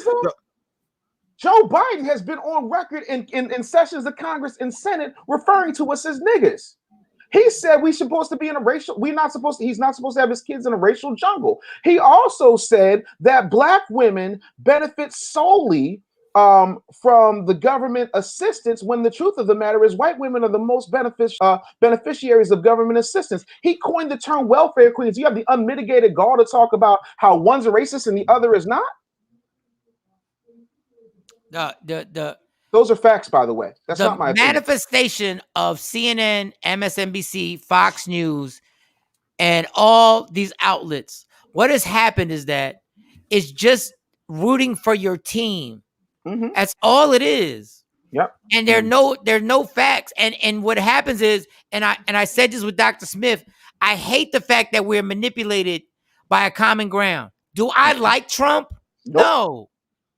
But what you're doing, the Democrats have done, is manipulated our common dislike for a person to manipulate me into voting for you so you can continue to do the same rhetoric and not help black and brown people. But we just have one common ground. We don't like Trump. So if there's a guy, a promoter, a comedy promoter or director, executive producer, and Everybody knows we don't like him. Like, we know he's an ass. But you're like, he still wants to work with you and he wants to help. But you manipulate me into going like, no, I'm not gonna rock with that because I don't like him. I'm being manipulated. I'm just being manipulated off of that common ground. And I hate the fact that there's nowhere for us to get the information for us to be balanced. There is no balance. Dave. So where do we go? So I like watching CNN. So where am I supposed to just research all of my information? I saw somebody say something about black people don't know how to use the internet on IG. Sure. So where do I get my information from? Where do you get your sources from? Is there a certain news outlet that you use? Whitehouse.gov, CDC.gov, the BBC. Like I spend time actually doing part of this is because I'm a producer. And and as a producer, you have to do research because you can't go on the air and say something false without even opening up the station to liability or having to do a retraction and getting suspended or wind up losing your job. So the researcher in me says, I need to go and look and find this stuff out for myself. And that's the thing. Just like with the whole Nicki Minaj thing, I went on the VAERS site. I looked at the data from the CDC, and I was just like, oh, okay, cool. These are facts. There are people who have testicular swelling as a result of some of these vaccines. So Nicki Minaj wasn't crazy. Like, at some point, we got to stop being so damn lazy that we rely on the people who hate you and have an agenda against you to provide information for you. And the main people who have an agenda against you are the mainstream media. I listen to everybody. I watch CNN, MSNBC, Fox News, the whole nine, and I find the commonalities, and then I do my own due diligence. We've gotten so lazy that, God forbid, we do a Google search. We have more power. We have more computing power in this damn phone than we do what was in the very first space shuttle that went to the moon. But you're trying to tell me that we can't figure this out by just doing some quick research? But Dave, you know what's scary about Google now? Is that I can literally find facts to back up both sides of a story. Sure you can. So now it's like you almost need a class on how to dissect and how to research Google.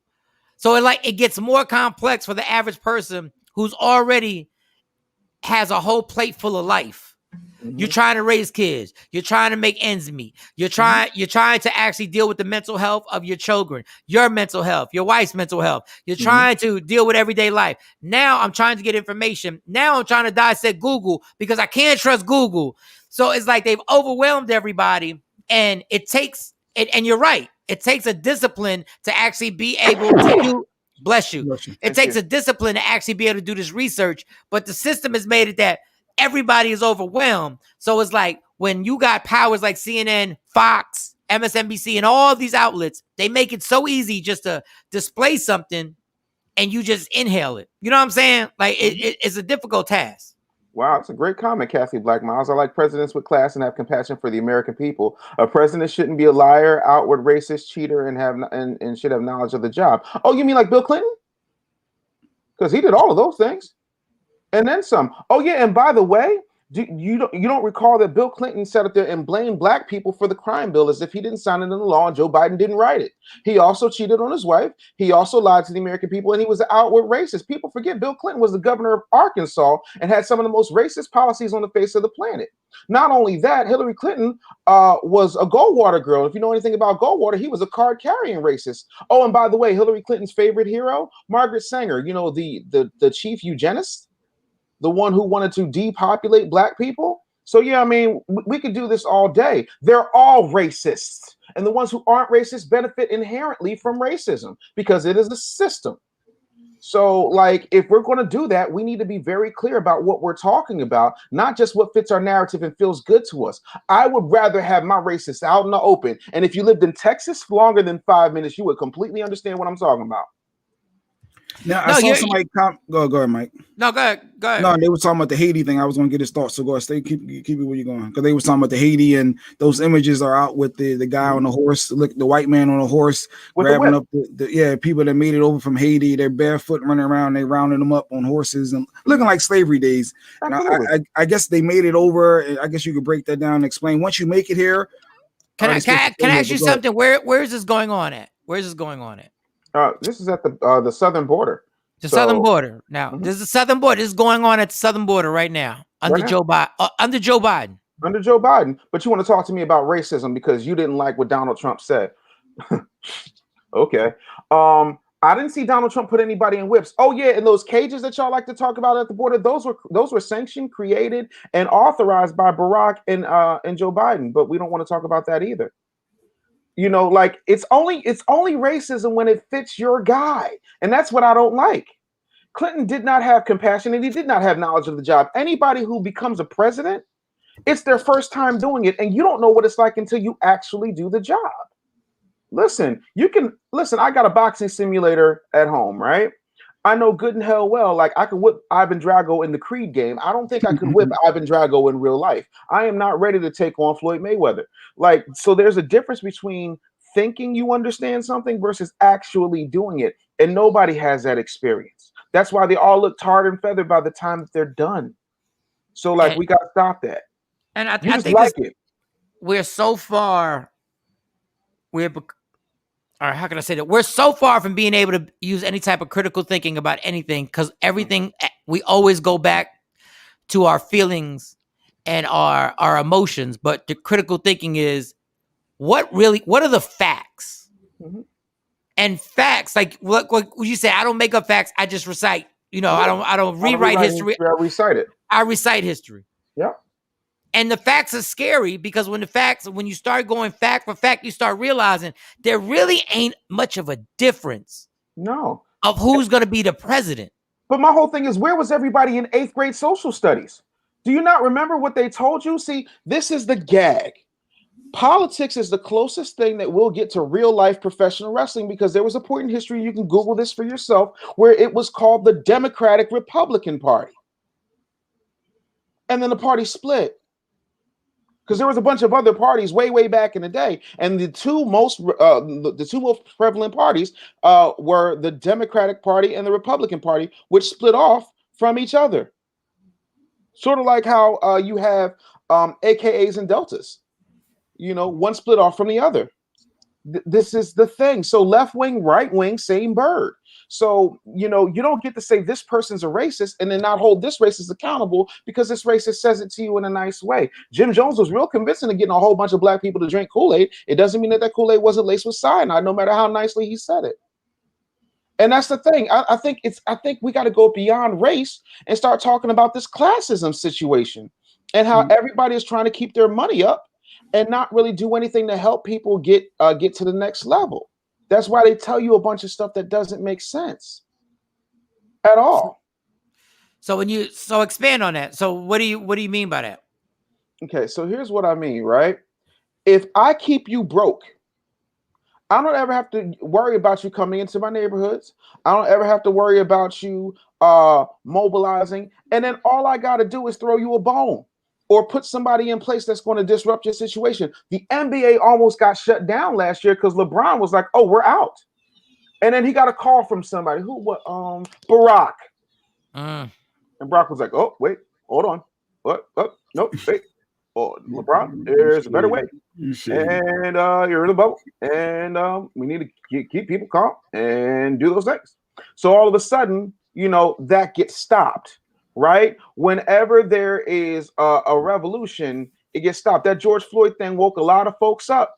And I'm going to tell you straight up and down, if they did not come back with a guilty verdict for old boy, you know, it was going to get shut down again because we had already gone through the Mike Browns and the Trayvon Martins, you know, and the Tamir Rices. Like, George Floyd was the last straw. And because everybody really saw it, uncut and unfettered, it did something different to us. And all of a sudden, that revolutionary gene in our DNA started to kick in, and folks got scared.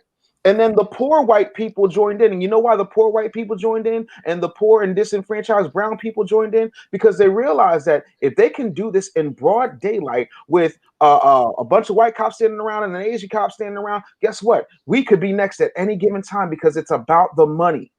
So that's what I mean when I say that. So if we get distracted on race and not focused on finance, focused on growth, then we get these little symbolic things. And then finally, we like quick symbolism. That's why we listen to T.I. and a former used car dealership tell us that we can shut the world down if we just stopped working for one day.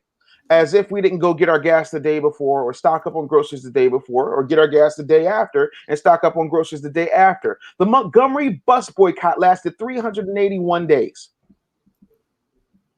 And the only thing they did wrong was instead of they asked just to be able to sit anywhere on the bus that they wanted, instead of asking for ownership of the bus company and a seat on the board. We are short-sighted because we like symbolism and we want to be included more than we want to be financially free. And that's why I stress getting your own money, making your own things happen. Because if you are subjected to other people, you see it all the time. These folks, oh, you can't work here if you don't get the jab. You know, you can't do this if you don't do that. Like, nah. So yeah, I'm tired of the racism, and I want to start focusing on the fact that this is a caste society. And that the comment I wanted to make, and I'm gonna bring it to sports real quick because something that I'm super familiar with is when Colin Kaepernick was blackballed from the NFL against police brutality. If every black player said we're not playing till he gets a fair shake, period, he would have been in the NFL. But as much as everybody was against police brutality, there wasn't a unity to do that. And I'm saying all it would have taken was one Sunday paycheck. Yep. One Sunday that every black player said, we ain't playing unless he gets a fair shake because he's being blackballed. And we know it. Send that request one more time, Bully. I don't know what's going on. Yeah. And then I fast forward to when LeBron is in the bubble and George Floyd happens. And Barack calls him and says, there's got to be a better way. We can do this without just shutting everything down. What would have been more impactful than every player saying, nope, we're good. We don't care about this thing that says Black Lives Matter on the court. We don't care about this little signature and little symbolism all over the place. We don't care about the names on the back of the jersey. No, we're going to affect billions of dollars. Listen. So when y'all get this George Floyd thing straight, we'll come back and play. That's it. So here's the gag. Dave, send that request back to get back to IG. Dave. And let me just say this. And let me just say this real quick. I'm not saying that I'm bold enough to do it. I don't know what I would do in that situation. It depends on what my money was like. Right. It depends, so go ahead. Here's the thing. The only thing that an oppressor understands is the loss of revenue or the loss of life. That's it. You know, if I mess with your money, or I start going Old Testament God on you and start going eye for an eye and tooth for a tooth, oh, you'd be amazed how quickly things move. And that's what happens, but we're not willing to do that.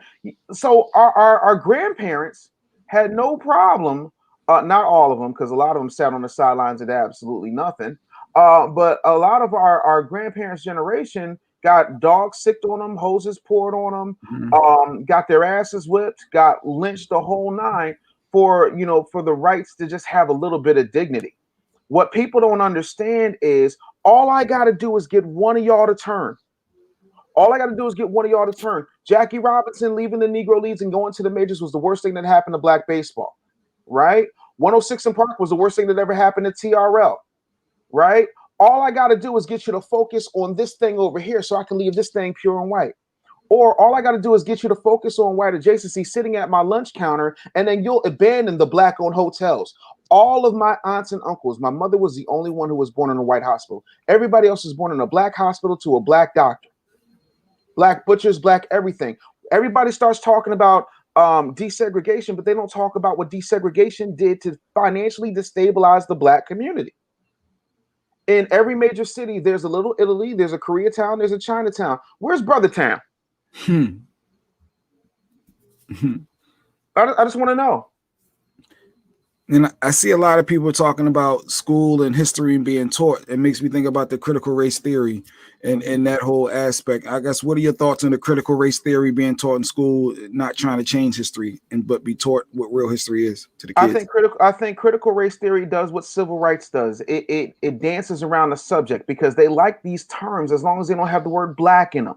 When Japanese Americans were taken from their homes and their businesses and put in internment camps during World War II, they had Japanese American rights. Native Americans have indigenous people's rights. You know, we have civil rights so that fat, ugly women could be flight attendants, you know, so that we could act as if, you know, we were making some progress, but everybody else seems to benefit from the things that we benefit from. If you read Powernomics by Dr. Claude Anderson, he does a phenomenal job of explaining how so many treaties were made specifically for Black people that Native Americans and indigenous people got to take advantage of that we still don't partake in until this day. Like, I think calling it critical race theory instead of calling it Black Massacre 101 does absolutely nothing to move it forward.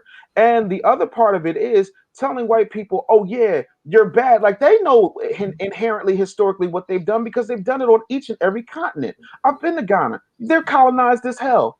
I've been to South Africa. It's colonized as hell. Hell, I've been to Ireland and I've been to the Netherlands. There's Black people there, but guess what? They're colonized as hell. It's not just America. It is a global situation designed to keep you from thinking anything other than the truth.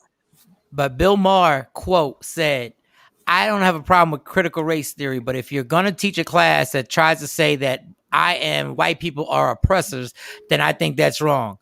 And I'm like, wow, that's hilarious. But you will take credit for writing the Constitution. Mm-hmm. Yeah, and you'll take credit for speaking with Superhead. So, yeah, but you can't take credit for the good things your ancestors did and not take credit for the massacres and Holocaust that were happening. Like, you can't have it. It's just the truth. Yeah, that's the I'm white and I say so law. What is that? That's the I'm white and I say so law. In other words, no. See, here's the thing. If America was ever brought to bear for the things that they actually have done to our people alone, just our people, right? They would be tried for crimes against humanity for the longest. Malcolm X was going to go to the UN and try to get him tried. Johnny Cochran was preparing, and he had briefs. You can look this up for yourself.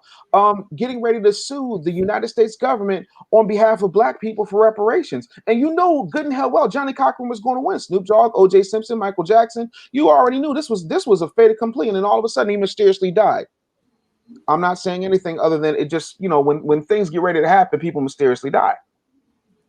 Dave Burns' comment back then when we were in the 8th grade, we taught the economic, political, and social history from the 1800s to 1980s. And critical thinking has gone out the window. And unfortunately, when and we're part of it. I'm not going to say I'm not part of it. Social media and the nonsense that is shown us is part of the brainwash. It's part when you're scrolling. Do not think that scrolling on that Instagram with all the nonsense that gets on there to dumb you down to death is done by mistake. This is not done by mistake. This plan was formulated a long time ago. And it's why having conversations with your children about issues that have nothing, and this has nothing to do with Nicki Minaj. I'm just bringing this up just because, that has nothing to do with Nicki Minaj, Cardi B, T.I., or anything like that. Having actual conversations about subjects that you have to actually figure out and actually dig to yourself and take your emotions out of it and just deal with facts is crucial when you're parenting. Is it easy? No, it's not easy. We all running. We all got kids in these squares. We know what it's like to hustle and know what it's like to run. But you got to have these conversations just so you can open your kids' minds to be able to dissect things. And they might dissect it and not agree with your ass. I've told my kids that many a day. There's going to be a point where you're going to do your own dissecting of a subject, and we're not going to agree. That doesn't mean you stop dissecting, and that doesn't mean you just go like, okay, well, Dad's right. Hell no, that's not what I'm raising you for. I'm not raising you to be like, oh, Dad's right. No, I need you to keep going, and it's going to piss me off that you don't agree. But there's just so much in the brainwashing that and the people and the powers that be that have done it have been masterful. Yep. Absolutely. Not only that, the other part of it is that we get caught up, and I'm going to keep coming back to my favorite word, symbolism. We get caught up in doing one thing. So what happens, Jay Black, just because I want to go back to this, I don't want to let this go. We say, Black people, you got to get out and vote. You know what I'm saying? I never saw white strippers. I never saw the multiracial cast of Hooters, right, go and say, you know, take your booty to the polls, right? Nobody ever says, hey, how much are you contributing to the politicians on the state, local, and federal level in order to enact change in your government? We don't have that conversation, but we got time to look at clapping cheeks and everything else. Like it's not enough to start singing old Negro spirituals and say fired up, ready to go, and ain't gonna let nobody turn us around. Like I write checks because checks are the only language that people understand. You'll be amazed what you can get people to do once you write them a check. Mike touched on it. I ain't gotta like Trump, but if Trump cut me a check, I'm gonna say, listen, we have some fundamental differences on which we agree, but I feel like this person is a good man. That's a John McCain quote on Barack Obama, by the way. So, like that's the whole thing. Like, just out of curiosity, how much money have you donated to Joe Biden's campaign? 0. Thank you. That's the point. But the game of politics is like figuring out who your local person is, who your local representative is, when the voting happens. Like how out here in Texas right now, judges are actually, and I did sign. No, I couldn't sign. I didn't sign Amber's. Judges are getting signatures because they're about to run again they're running for election to state judges in Texas.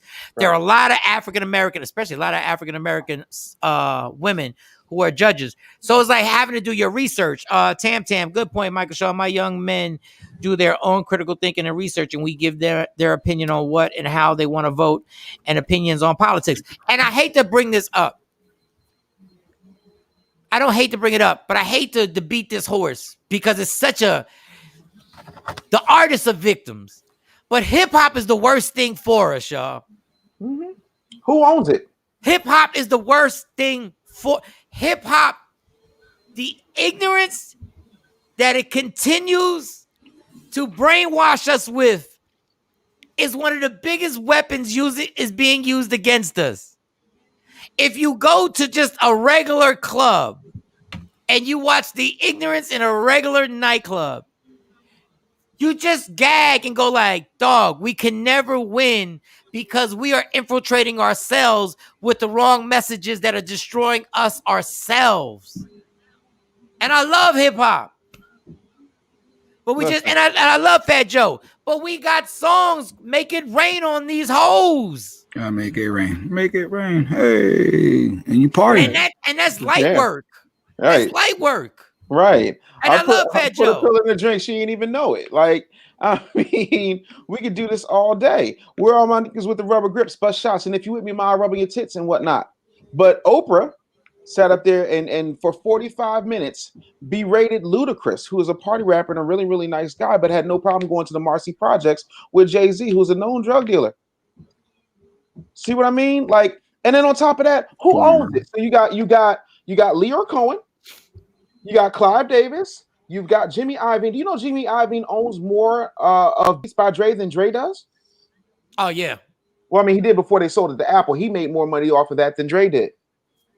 So you got to start asking yourself, if the people who run hip hop and decide who gets signed and decide who gets pushed don't look like you, then why is it that all of the music from these people that's coming from them who don't look like us all seem to sound like and have the same type of vibe?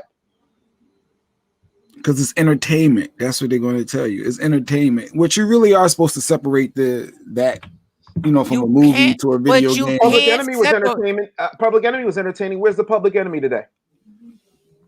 What, like, I guess I don't sell. I guess it. I mean, certain artists, certain music. People want to hear about how many times they shoot you up and kill let me you ask you and something. it just sells more. If that's all you're given. I just want to say, if it's just entertainment, why did we spend so much money at strip clubs?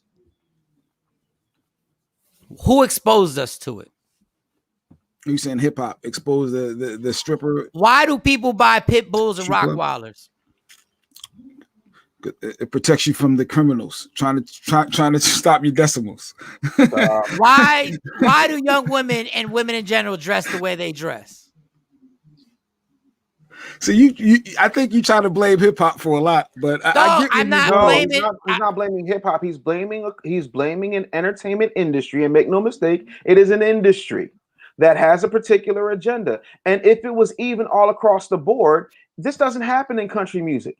And if you say, oh, well, there's not disparaging lyrics in country music. I try hard not to stare at that honky tonk, but donkey donk. Trace Atkins had a #1 hit talking about women with fat asses, and it was just as disparaging as everything else. The difference between country music, jazz, pop, and everything else is that there is balance. There is absolutely no balance in hip hop, and that is by design. And to not see that makes you willfully ignorant, if not completely moronic. If hip hop is just entertainment, not you, J Black, generally people. No, I get it. If hip hop is just entertainment, why are only rappers getting shot and killed? That part.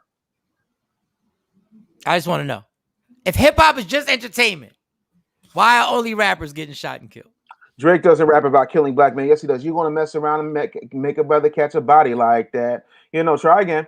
Drake does rap about killing black people. J. Cole.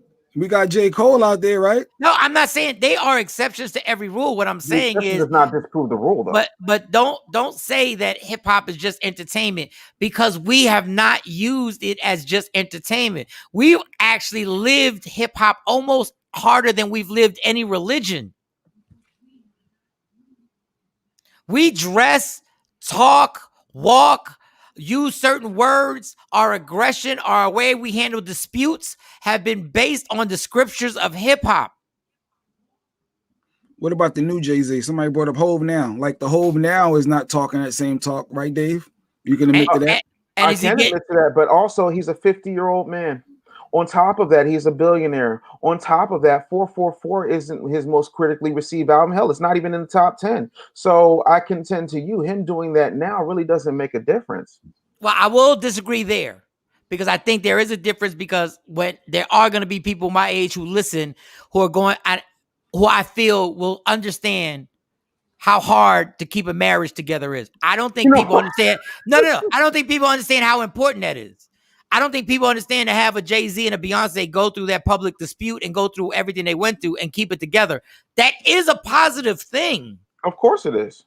And when you start having rappers live past the time they're 24, because I believe Biggie would have evolved and would have been rapping about the same thing. And I'm certain Tupac would have been rapping about the same thing. No. If we could have had them live. But I'm saying to try and make ourselves believe that hip hop is just entertainment is just naive, because it's not. It's a way of life. And it's scary, because these kids, these rappers aren't living past 22 now. But right. I mean, anyway, if I stab you and put a Band-Aid on it, right?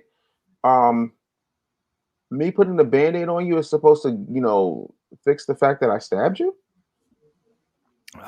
Action said, but the damage is already done with hip hop. They did their job. And there's always still hope.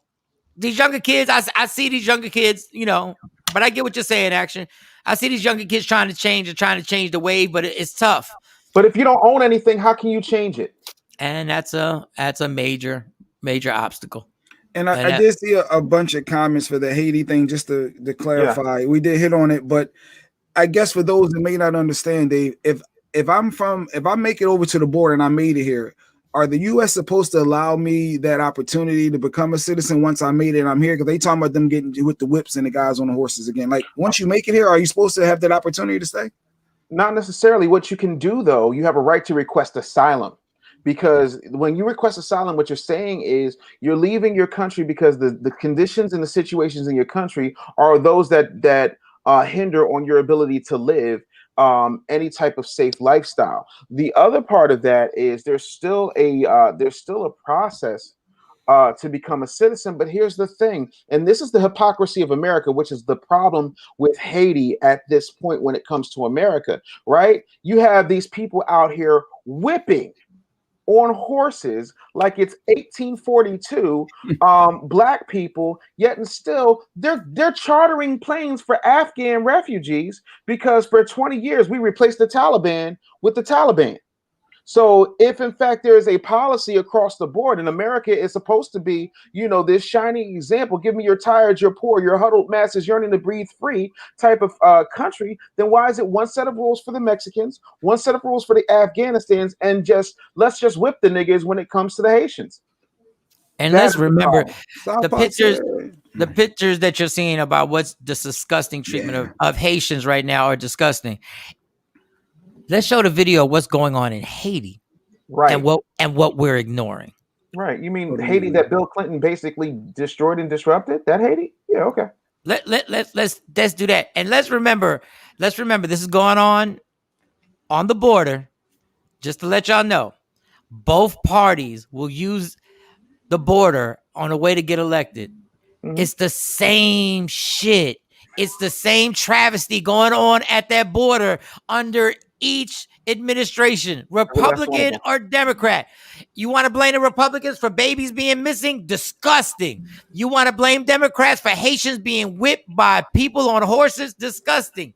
But they'll use it and nothing changes because nobody is held accountable. It's used for political gain and to gain votes. At the end of the day, I ain't heard Joe Biden make a comment about this. You always coming at Joey B. Let's take Joe Biden off the table. Let's take Joe Biden off the table. But let me say this. We were always coming at Donald Trump every day. Every day. But I mean, my whole thing is, like, first of all, what has your vice president done? Because Michael, go in now. I just want to know what your vice president has done, because, like, I mean, I've got it on tape. The woman said, "Well, I'm not going to sit up here and say I want to do anything specifically for Black people." No, but she made sure that she did a whole lot of specific things for Asian people. When that white guy went to the Love You Long Time parlors and started shooting up Asians, Kamala she took off her wheat Tims and her Chucks, and she took off her pearls, and she got herself on Air Force Two and went down to the A with absolutely no delay. So my whole thing is, y'all ain't got nothing to say. And then for you people who sit up here and act like you supported Kamala when she was going to run for president, you didn't, because the reason she dropped out of the primaries was because she didn't have any financial support from you. Again, symbolism over actual strategy and substance is a complete thing. And so at the end of the day, Trump's going to win. And I hate that for a lot of people. So you think Trump going to run as well? You believe he's already making the moves. Bro, I've been watching politics my whole life. He's already making the moves. Did you see where Trump was on 9/11? How many weeks have I been saying this? Jay Black, how many weeks? No, Mike has been saying it for a while that Trump was going to run again. He's been saying it was beginning of the year. Like, No, but he's going to be too old. He's going to be too old. Where was he at? No such thing. He was with the fire department. He was with the police. He was with all the New York first responders and their widows. He was looking more presidential than Sleepy Joe. And then he went and announced a boxing match. Right, which is Southern American. So like 60 million people watched it. Vice presidents usually stay in the background doing their work. Really? Because explain Dick Cheney. Yeah, Dick Cheney. George H.W. Bush. Explain Walter Mondale. I could do this all day. See, again, know your history before you start putting up stuff that sounds cute. Vice presidents are a heartbeat away from the Oval. So, no, they have things that they have to do. They have duties and responsibilities, and they're the president of the Senate. But continue to tell me how they were in the background. Dave Burns, he said, and Trump's going to lose again. Dave, I'm not voting for Trump. Not at all. But let me tell you something. The state that this country is in right now, all Trump is going to do is say, "Do you want your rights back?" That's it. Because here's the thing. Again, history lesson. When Trump had one of the only debates he had with Joe Biden, they asked about the vaccine, and he said, we should have a vaccine by around January or so. And Joe Biden said, "That's impossible. It can't happen. This, that, and the third." The second Biden got elected, his first thing was, I'm going to make sure 150 million people get these vaccines. Kamala Harris, everybody in the Democratic Party was like, "I'm not going to trust any vaccine coming from Fauci and Trump." Even though Fauci and Trump didn't get along or didn't agree. You can Google this stuff for yourself. But all of a sudden, when it fit their narrative, they were, we got to get everybody this jab. Y'all keep Trump like 77. He's going to be old.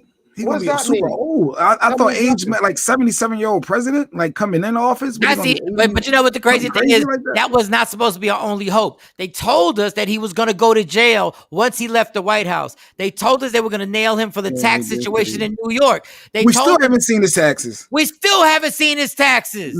Yeah. Hey, what were Joe Biden's tax returns looking like? Did you see them? Did you go through them? I didn't even know if they asked. Oh, okay, cool. So it's only an issue when it's one person's taxes, because y'all don't give a fuck about your guy. You don't give a fuck about the fact that Joe Biden primarily got as far as he got because of the pharmaceutical company and the DNC telling everybody, if you want to have a political career, you will not back Bernie Sanders. You will not back Bernie Sanders at all. And that's what they did. And Barack made calls. So and Action says he said he might Go ahead. might run, but I don't know if he'll win because if he runs, they will also mobilize the Dems as well. They will mobilize the Democrats. And do you know how many Democrats are not playing with Democrats anymore? That part. Because what have they done? Do you know how pimped we got? How pimped we got? Like, I don't understand what the Democrats are doing. This is why I fall back. Your plan with you underestimated Donald Trump the first time. Yep. Then you came and you did everything in your power and you worked the election and you get electoral votes and everything like that, whatever. And now you're allowing his momentum to gain again because of your lack of leadership and because nothing has changed with COVID. The same thing you ran on. You said it was his fault. Nothing has changed. It's gotten worse in some cases. And you still are more inconsistent than Donald Trump. Because I'm going to say it again. Every football stadium that is filled with people every Sunday is a contradiction against what you're saying when you're telling us to get vaccinations. Right, but Joe Biden sat up there and said a month before he was elected in October, he told a consortium of the bank VPs and presidents and CEOs, yeah, when I win, absolutely nothing's going to change. It's pretty much going to be the status quo. That's a quote. So I don't get what people don't get. You can't ask everybody to get shots and still have stadiums full of people. Right. You can't say that you're going to wipe this thing out in 2 weeks and it's been 10 months and you haven't wiped it out. Right. Now there's a variant. Now there's a bunch of variants. Trump said that, right? By wiping it out in 2 weeks, right? They know who we're talking about? Biden did.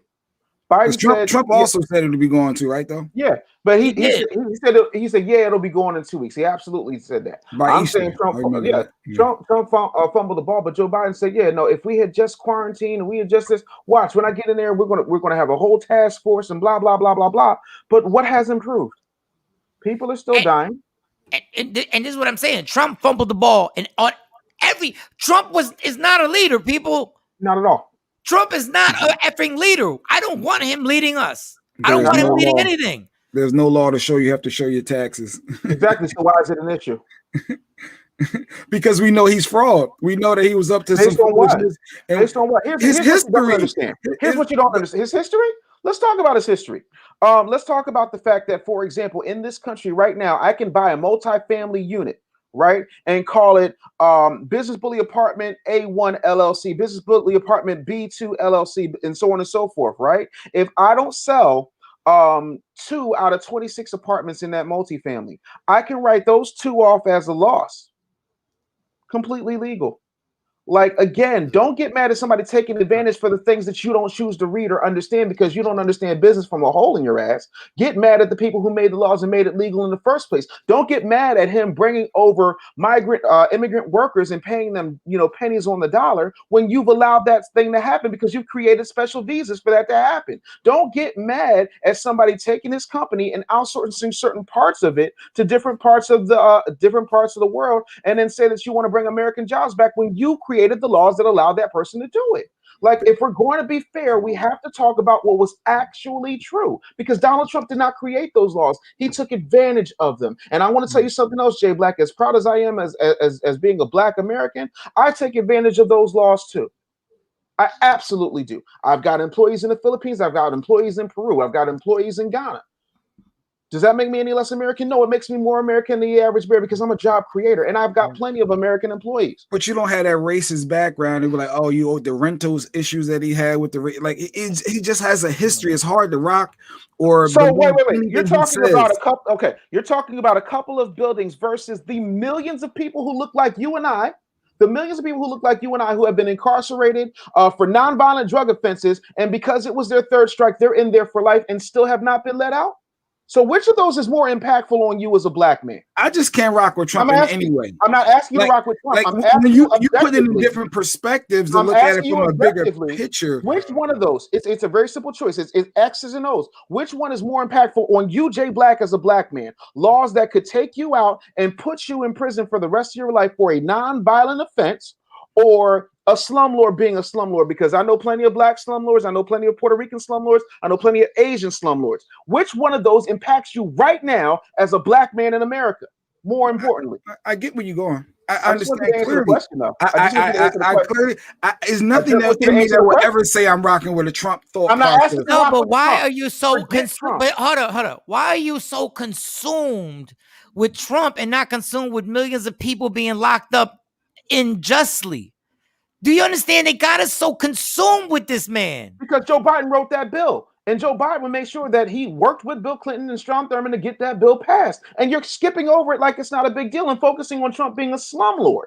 Not the fact that Joe Biden, your president, sat up there and put people who look like you and I in jail. Oh, and then also paved the way for prisons to be privatized so they can have a certain amount of people. And your vice president had evidence that people were completely innocent and were railroaded by her daggone police department and her justice system in California, and she held them in there because she had certain quotas to meet from the people who were funding those jails.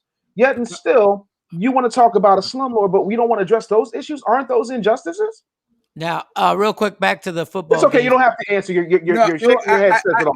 I get what you're saying, and I'm never going to debate against you because I know you have way more facts, you did way more research than I.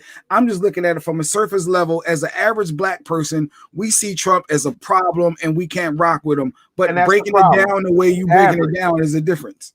Black people don't have the luxury of being average anymore. We don't have the luxury of just going along to get along. We don't have the luxury of not doing due diligence when it comes to our future. You have children. Mm-hmm. Like, does that not scare you? That this can happen, and everything that he said he was going to do, he's doing right in front of your nose, and you're not even questioning it. And you won't even look at somebody's record, but you'll talk to me about somebody's history in one city, in one state, but not what happened across the country as a result of this man with a stroke of a pen creating something to hem up you and your children for generations to come. That still, by the way, is still on the books. Somebody said address the wrong on both sides. Yeah. That's it. And you won't. You will only talk about Trump, and you won't talk about the mass. It's called mass, meaning multiples, the majority of incarceration. It's called the prison industrial complex. It's called the school to prison pipeline. And I literally can connect the dot of each one of those things to Joseph R. Biden Jr. I can't connect any of those to Trump, and I'm not rooting for Trump. I'm stating that I have to look at, when we talk about the lesser of two evils and you run down stats, just like you would if it was LeBron versus Kobe or LeBron versus MJ. The lesser of two evils. When you talk about the lesser of two evils, Donald Trump is the lesser of two evils. He just happens to be an overt racist. And Joe Biden has convinced you that he's not because he hung around with the right people in order to convince you that he's not. But his record, which is public, convinces you otherwise based upon data. I don't get emotional about it. I'm very factual about it. Until such time, and I got $10,000 cash, until such time as you put up $10,000 and say, listen, you prove what I'm saying wrong, then we'll have a conversation. Nice. But we can't. Somebody said, what did Trump do wrong? Listen, I can tell you what Trump did wrong.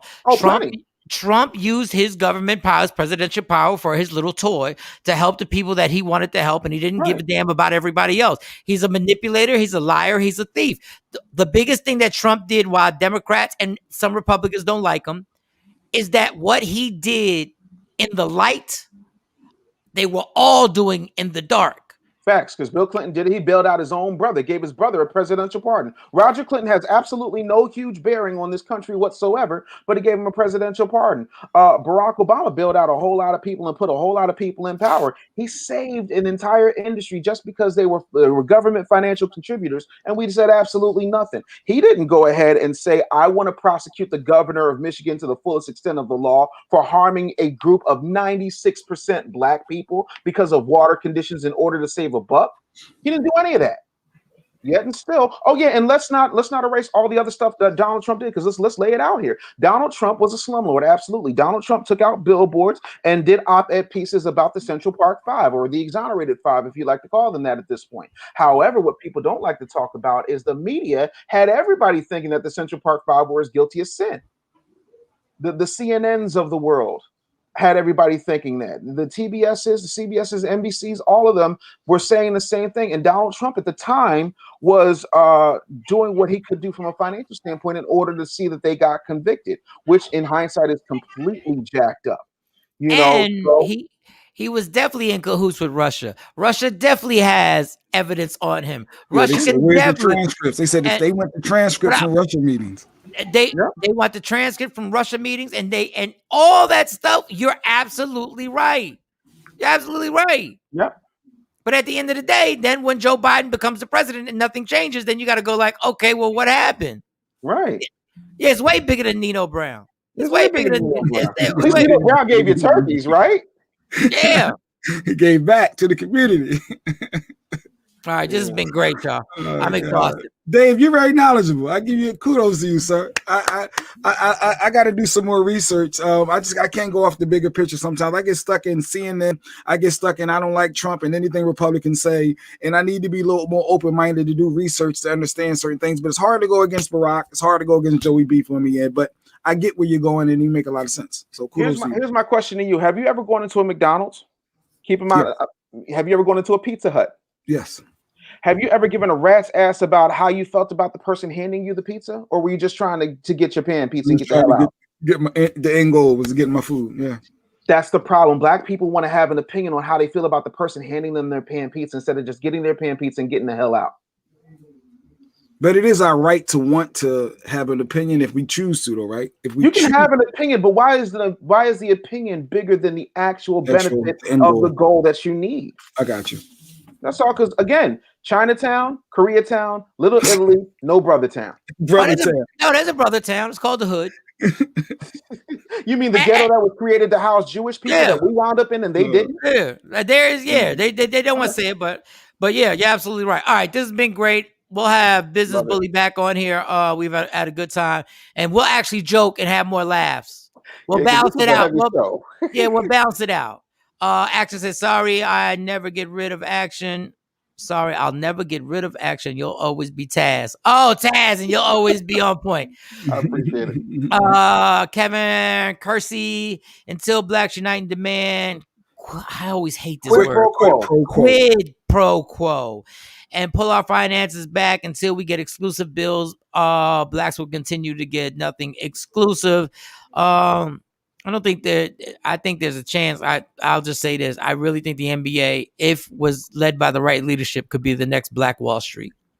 But that's just something. I don't know who that leader could be. I don't know who could gather all these men together and formulate a plan. But that's what? A bigger. I just want to say this and then I'll shut the hell up. I dream of a day where Black people actually took all their talents and created their own leagues. And then we see how piss poor it is when all you have is Asians and white folks playing ball, any ball, football, basket, soccer. Yeah. Because if we all sat up there and said, you know what, we're going to take our talents over to the XFL. I know you hate me for that.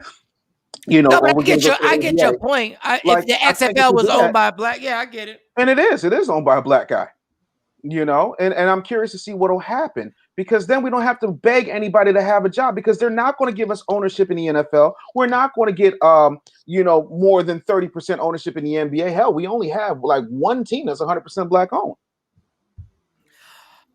Somebody asked, where did I get the Life is Good hoodie? You're not going to believe this.